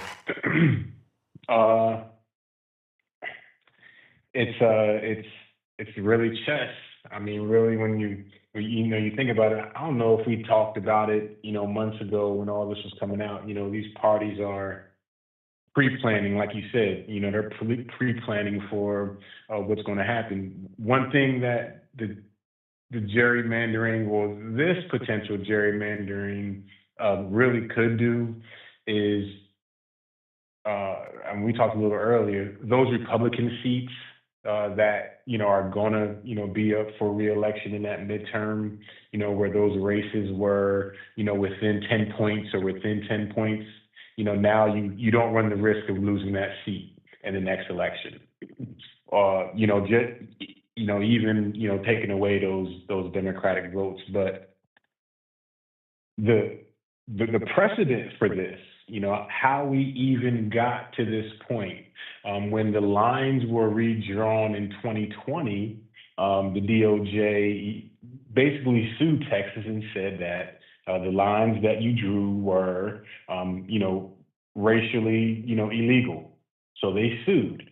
Right now we're 2025, and when Trump's DOJ looked for cause to say, hey, Abbott, you need to go ahead and redraw those lines, they went back to that 2021 lawsuit. That's what they said. Your lines, we already know that your lines are discriminatory. This is a lawsuit that says it. You guys go ahead and redraw that thing. So that's the reasoning that they use, which is kind of, it's like they use the 52 fake out essentially on it. So, you're looking at, I think you brought it up a couple episodes ago, where, you really kind of mobilize the Democratic vote when things like this happen. And this is the answer to that. I like it. All right. So, what's my question here? The Democrats that have basically run away. They have left. They have absconded. They haven't left their jobs. They're basically on the run, so they can't be made to vote on this, right? Mm-hmm. And the reason that they were supposed to be, voting was for something totally different than redrawing the maps. They were absolutely, positively supposed to be voting on, was it natural disaster relief or something like that? Well, Abbott called a special session. And within that special session, this legislation and other legislation was in there. It's just like, pork belly legislation. It's just something that ends up in the bill or ends up on the docket that we're going to vote on. Wonderful. So, do you think it's accurate what I said, that if this happens in Texas, that it's possible that these type of tactics are going to occur in, many more voting districts throughout the United States?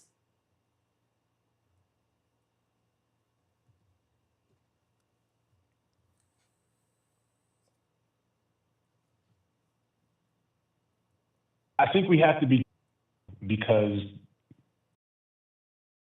you're starting to see now, or I am anyway, where politicians are using, and maybe they've been doing it, I won't say maybe, they have been doing it for years, but they're using the American citizen as a pawn, really, and, pushing media or pushing narratives one way or the other to get that pawn to move wherever they need to move to retain power. So, yeah, you fight fire with fire, sounds good till everything's burning down. And then, like you said, things are going to get worse before they get better. It's amazing, man, because I would think that, somebody that's been around politics as long as Eric Holder would understand what you just said. When you fight with fire, it can burn everything down. I do also remember Richard Hatcher, who just came up and said he's in a house. I remember him saying that sometimes you do have to fight fire with fire.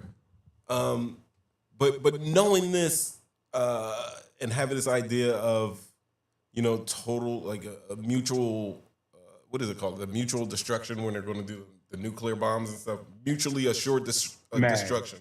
Yeah, mutually assured destruction. Right. Is this looking like mutually assured destruction for the Democrats and Republicans as far as voting, or do you see like a clear winner coming out of this? I don't know if that is the mutually assured destruction. I think we've already kind of, whether we realize it or not, we've already witnessed it. We've the idea, rule of law, if at its most quintessential, not man-made, thought, is gone. There is no more as far as in this country is concerned. So, you start ripping away those individual rights, and you really don't have anything. You can do your job and get fired. Amazing. You can do your job and get fired. Do your job well and get fired if you just say the wrong thing that the right person doesn't want to hear. So, yeah, we're in for it. Yeah, I agree with what you said about the Democrats as well, coming in like that. The cycle, Yeah, Yeah, What's going to happen? Where? How? I said it because it kind of reminds me of like when Obama became president. Mitch McConnell was like, "Yo, there's nothing's getting passed here. We're shutting it down." And since that time, we have not had a fully functioning Congress. And we're talking about we're about to be going on 20 years. At the end of this presidential term, it'll be 20 years since we've had a fully functioning. It's always been some type of fight back and forth between them, but this is totally you stay in your lane, type of politics, and it cannot be good for you and I or the rest of American people out there. I mean, they're operating, business as usual. I had a great point, and it just kind of escaped my mind, but I guess it'll come back to me. The 18th district, which the ex-mayor of Sylvester Turner just passed away. They've been without representatives for more than half a year. First, Sheila Jackson, I think her name was, she died. Then he got the job, and then he passed away. So they don't even have a representative for their district. Yeah. So, but this is what I was going to say. You brought up Obama and how the Senate and even parts of the House kind of muddied the water for him to get legislation passed. This is exactly what President Trump is trying to do as well, right? If I can flip these Georgia seats, if I can flip these Texas seats, I can kind of stymie any losses that I take or any Democratic gains, right? I can keep them from muddying the water or hanging up what I want to do as far as legislation is concerned in the House and the Senate. Yeah. It's my thought anyway. And then you can keep on getting your agenda passed and all your crap passed. Because there you go. Listen, I know that Democrats usually give pushback to Democratic presidents when they don't agree. In the past, it was the same for Republicans. It is not looking like it's going to return back to that time anytime soon. I think it's because there's a lot of distrust between Republicans and Democrats and the institutions. And I think it's specifically because we see how there will be blatant lies and I can't give an example because there's too many right now. My brain is flooded, but there's just been so many examples of Donald Trump lying and at worst, no one ever coming out like totally disagreeing with him. They'll just make a face or go along with it at worst. Recently, there has been one video that's been going around, and this is something I wanted to get to last week, but I wasn't able to do, involving the chair of the Federal Reserve, Jerome Powell, and Donald Trump when they were on a work site. Will, anything else for the... I think this is something that we probably need to, like, each week at least check in on to see what's going on with these the redistricting. Do you? All right. So they're charging these the Democrats that ran $500 a day fines. They're threatening them with jail time and other types of punishments. Do you see any way that the Republicans can compel those Democrats to come back? Yeah. Do you? Yeah. Whether the Republicans compel them to come back or the Democrats come back because they know that, they'll be in some kind of dereliction of duty, or that's something I'd have to research a little more, but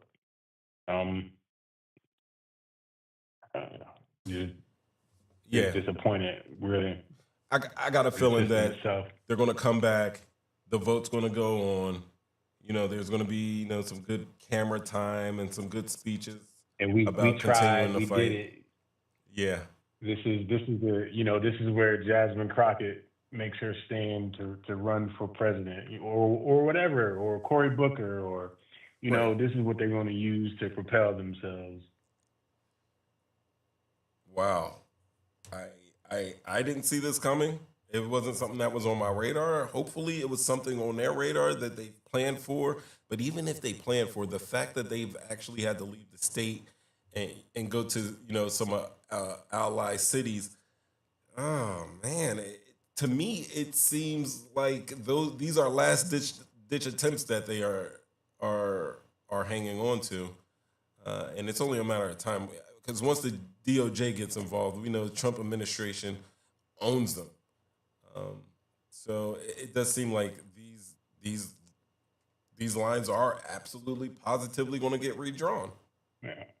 Yeah, they are. So yeah, they are. I mean, and when the next administration wants to redraw them, they're going to redraw them again. Yeah, fight. As long as you can fight this one, but it's probably going to be a fight you're going to lose. What do you think about the proposition of them just saying, "Hey, listen, we'll give them hell to the end, but what we really should be doing right now is coming up for a plan for the next time this happens," or because I mean, no, I did say I think when enough people, I think when this becomes personal for enough people, whether you're a Democrat or Republican or independent, whether you've never voted before, whether you voted one way or the other way your whole life, I think if it works the way it's supposed to work, I mean, if everything is everything, it's going to really take the people to go out to the polls, not just nationally, man. Like, and I'm guilty of it. I need to get out locally, you know, because that local policy, you know, goes to state policy, goes to, you know, national policy. So, you know, I live in a district where I'm seeing commercials of people thanking John Cornyn and thanking him for supporting President Donald Trump. So it's going to take the people to kind of be the change, you know. In order to make an amendment, one of the ways to make an amendment, three quarters of the states come together. You know, it's about unity, like we talked about earlier. Or 2/3 of Congress, something like that. 2/3 of Congress or 3/4 of state legislations are two ways you can make an amendment or propose an amendment. Let me piggyback on something you said, because you just gave me you jogged my thought memory there when you were saying that it's going to take the people to come together. I've been preaching that, like, yeah, we all need to come together, but I'm kind of modifying that right now because we always need to come together. I've always had my hand out ready for people to you know, wake up, and once they wake up, I have my hand out so I can pull them up and we can go get to work. But it seems to me like, even with this Epstein deal, even with Donald Trump's numbers, you know, going down into the basement, it seems to me like the people that are most effective in fighting Donald Trump and getting them to, for lack of a better word, for him to bend to their will, or at least, to bend to their will, would be his own MAGA supporters. And to me, I don't see anything changing until those MFs wake up and start questioning him and actually making him do his job. And I think it's going to get to a point where, you know, I had the show where I said, we quoted LBJ where, you know, give a white man, you know, someone to look down on, and you can pick their pockets. So it seems to me that it has to get to the point where his MAGA supporters are the ones that are spearheading these protests, are the ones that are getting pissed off, and are the ones taken to the street. Anything less than that or other than that, I don't see anything happening in these next 3 years, and I am a little fearful to think that that possibility of milling a 2028 third-term run might not be out of the question. What do you think about that? I don't even want to speak it into existence. I really don't. What is he at? Like, one poll had him at like 39% approval rating or whatever it was. Dropping. Lowest. Yeah, I mean, the best thing for Democrats that can happen is for the next 3 years, everything continues to tank. And that itself is scary, and we've discussed it before, because in order for them to succeed, they need total failure, but total failure affects the American people. So, they're willing to drown or let their constituents drown too for the sake of the cause. Pun intended? I don't think it's a pun. Yeah. People drowning. Yeah, But still. yeah.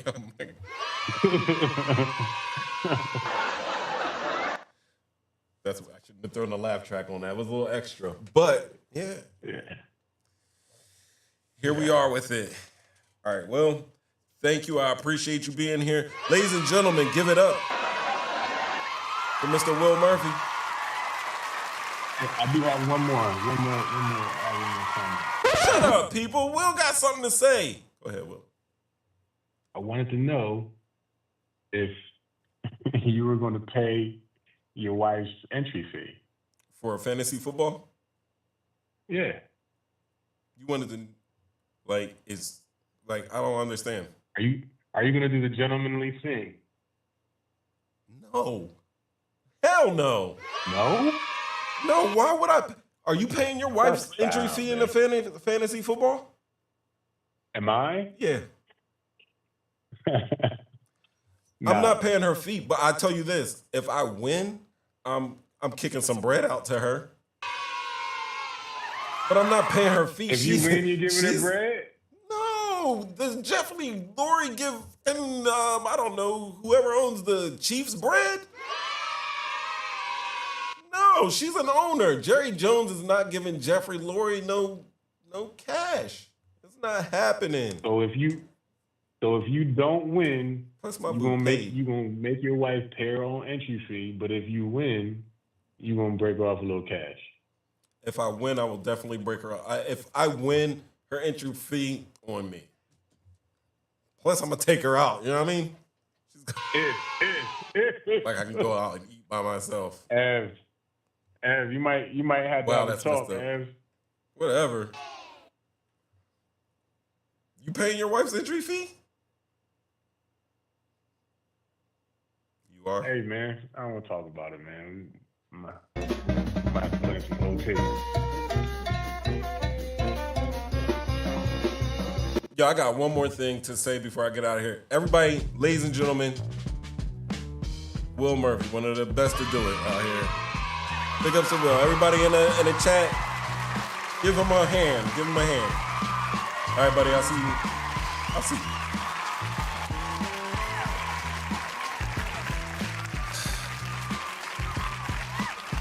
Talking shit, getting clicks. I got one more thing for you real quick.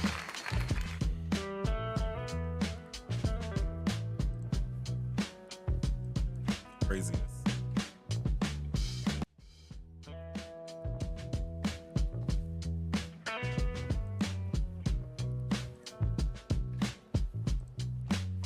Food and busted.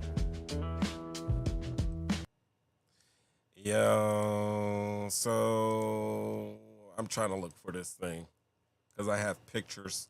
Sometimes I have pictures. Oh, here we go. All right, man. Damn. I think we just talked about the political version of World War III, the United States political version of World War III. Now I'm starting to think that man, I don't want to bring that into existence. None of this looks right for me though. But I'm gonna hit you with this picture right here because I went on Threads, right? Threads is like a social media site, kind of like it's from Instagram, a meta type of deal. And I'm on Threads, and I'm arguing with these people because I made a clear statement that Shannon Sharpe was a victim and that Shannon Sharpe was victimized. And I got some guff for that. If anybody didn't know, most people are saying that 57-year-old NFL Hall of Famer Shannon Sharpe deserved everything that he has experienced since his relationship with 20-something Zuniga was exposed. If you guys know, a couple months ago, there was some audio of a conversation between Zuniga and Shannon Sharpe going back and forth. $25,000 per cheek he's supposed to pay. He's going to choke her in public. Big black man chokes little white girl. They were having all types of, daddy talk and everything. Big black babies and everything. Anyway, the thing is, I don't necessarily disagree with that opinion. I'm not saying he deserves or doesn't deserve. But I don't agree with the reasoning. And they came at me because basically they were like, but bro, how can he be a victim? Did you know that they say he assaulted Zuniga and while they were having sex, he removed the condom without permission. Oh, no. We don't clap at that.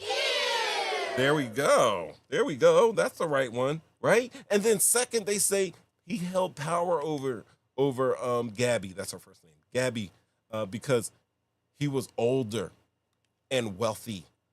And thirdly, the salaciousness of the court documents. All right? Now, repeated non-consensual acts of sexual nature. The plaintiff alleged that she was raped and assaulted in a sexual way, occurring in a car and also in home settings, including forced vaginal and anal sex inflicted with coercion and threats.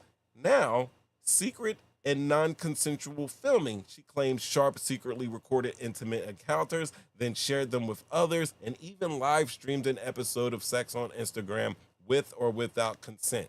Remember that one? He's like, oh, Michelle, whatever. Anyway, threats and coercion.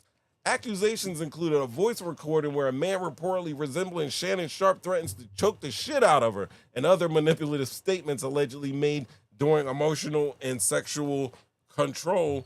And then there was manipulative and emotional control, which is the following describes emotional distress, repeated degradation, psychological pressure that was used by Sharpe to control the plaintiff throughout the relationship. And I'm going to tell you why all of these people are wrong. I might lose you on this one, but I got to do it. I must.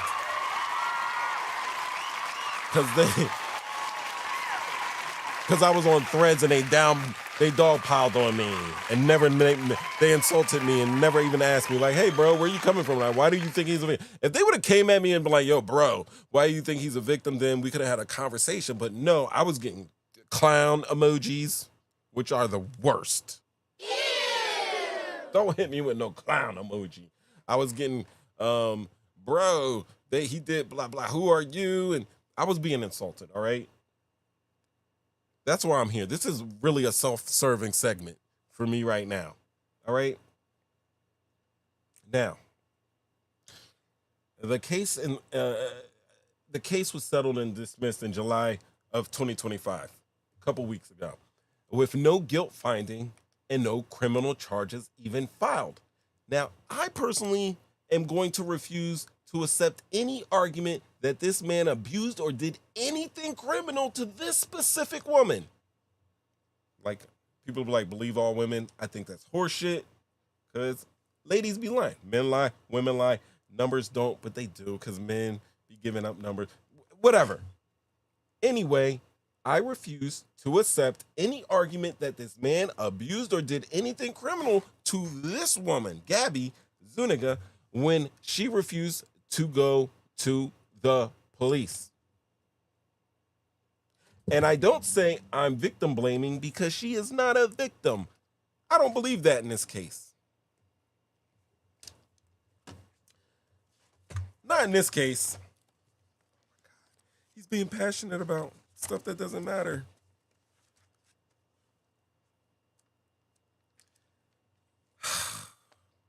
Man. Take me off the screen.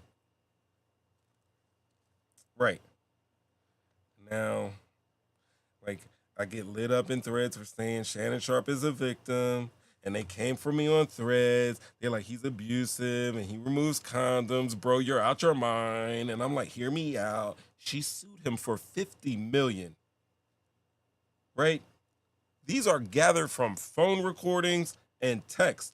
And she ain't go to the feds. That's my issue. She ain't go to the feds. I'll tell you who she did go to. She went to Tony effing Busby. And that alone nullifies the abuse and condom removal, which is already iffy. And I say the condom removal part is iffy because she sent a text message to that man saying that, hold on, I quote, that she wanted him to give her a big black baby. Aww. Big black baby. Now, what happened to going to the police? Somebody did this to you ladies, you're going to go to Tony Busby and like, oh, give me $50 million? Are you going to go to the police? Because you can get both. You can go to the police and have that man arrested, and you can go to Tony Busby and get the civil case going on. Actually, if you win the criminal trial, the civil trial is going to go through like nothing. But she didn't do that. She didn't go to police because she's not a victim. Shannon Sharpe's a victim here. You know, he's an old school joker from the South. Everybody knows he is the man that goes on TV, and his grandparents, he quotes on every media situation he goes on. He quotes his grandparents who raised him to be a hardworking, polite, genteel gentleman. And you all who disagree might want to point out age difference. Like, oh, he's 57, she was 20, or his powerful position as a rich public figure. He's well off NFL Hall of Famer, and he's a sports analyst with hit podcast to boots. But how could a barely legal woman with no wealth and modest OnlyFans account even compare to a powerhouse that Shannon Sharpe is? Simple.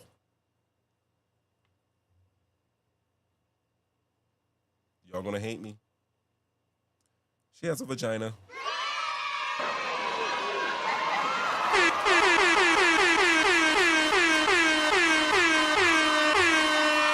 She has a vagina.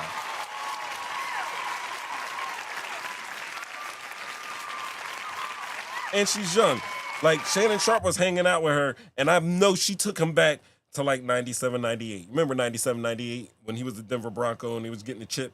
He was looking at that chip.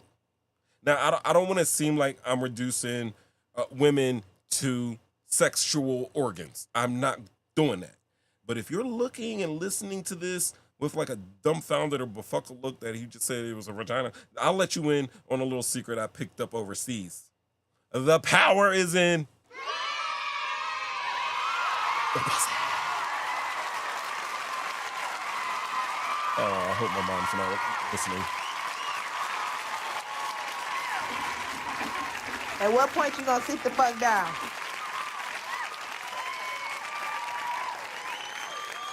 Yeah. Let me have mine.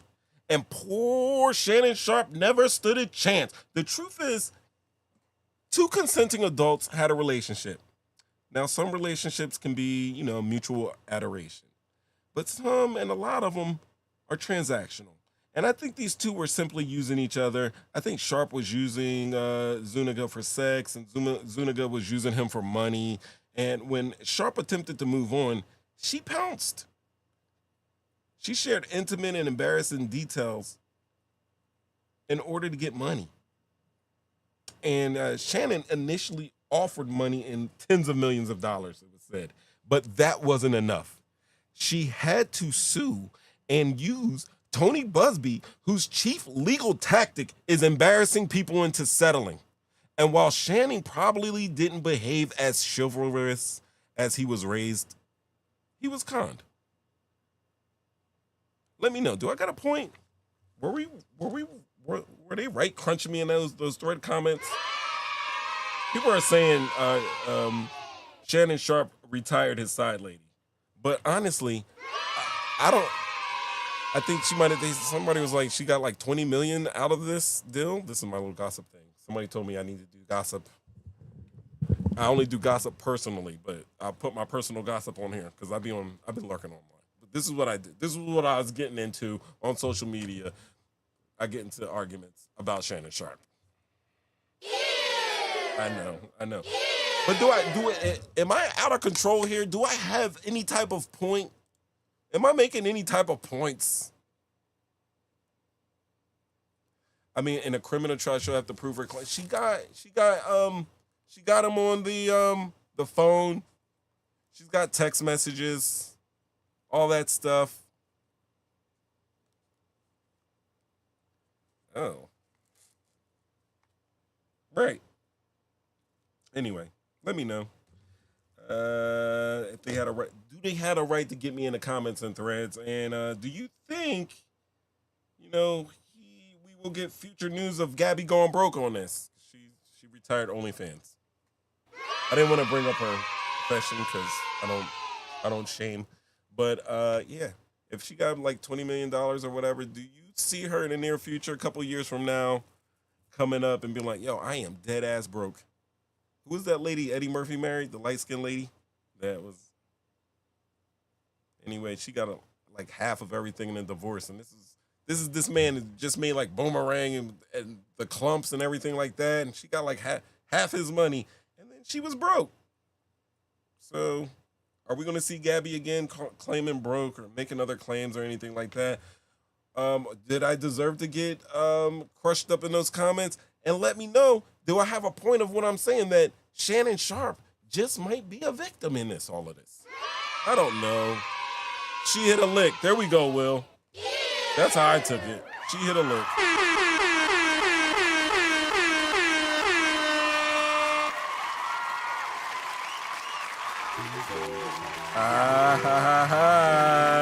It's that time. Hey, each and every one of you, thanks for coming out. So looking at Booed and Busted. It's such a great title. Thanks for hanging out with me today. Special thanks to Will out there for joining us in the conversation about the gerrymandering that's going on in Texas. We talked about Ghislaine Maxwell and all the little special privileges that she's receiving. We talked about the firing of the Labor of Statistics Bureau being fired. We talked about Mike Flood getting washed at his own town hall. Man, we went through it today. I appreciate each and every one of you guys for coming out. Have a great rest of your week. I will see you here next week at the latest. Same time, same place. You know it. Thanks for watching the wee episodes. I'm Mo 3 times, and I'm out. Check me out on the Talking Shit, Getting Clicks channel on YouTube.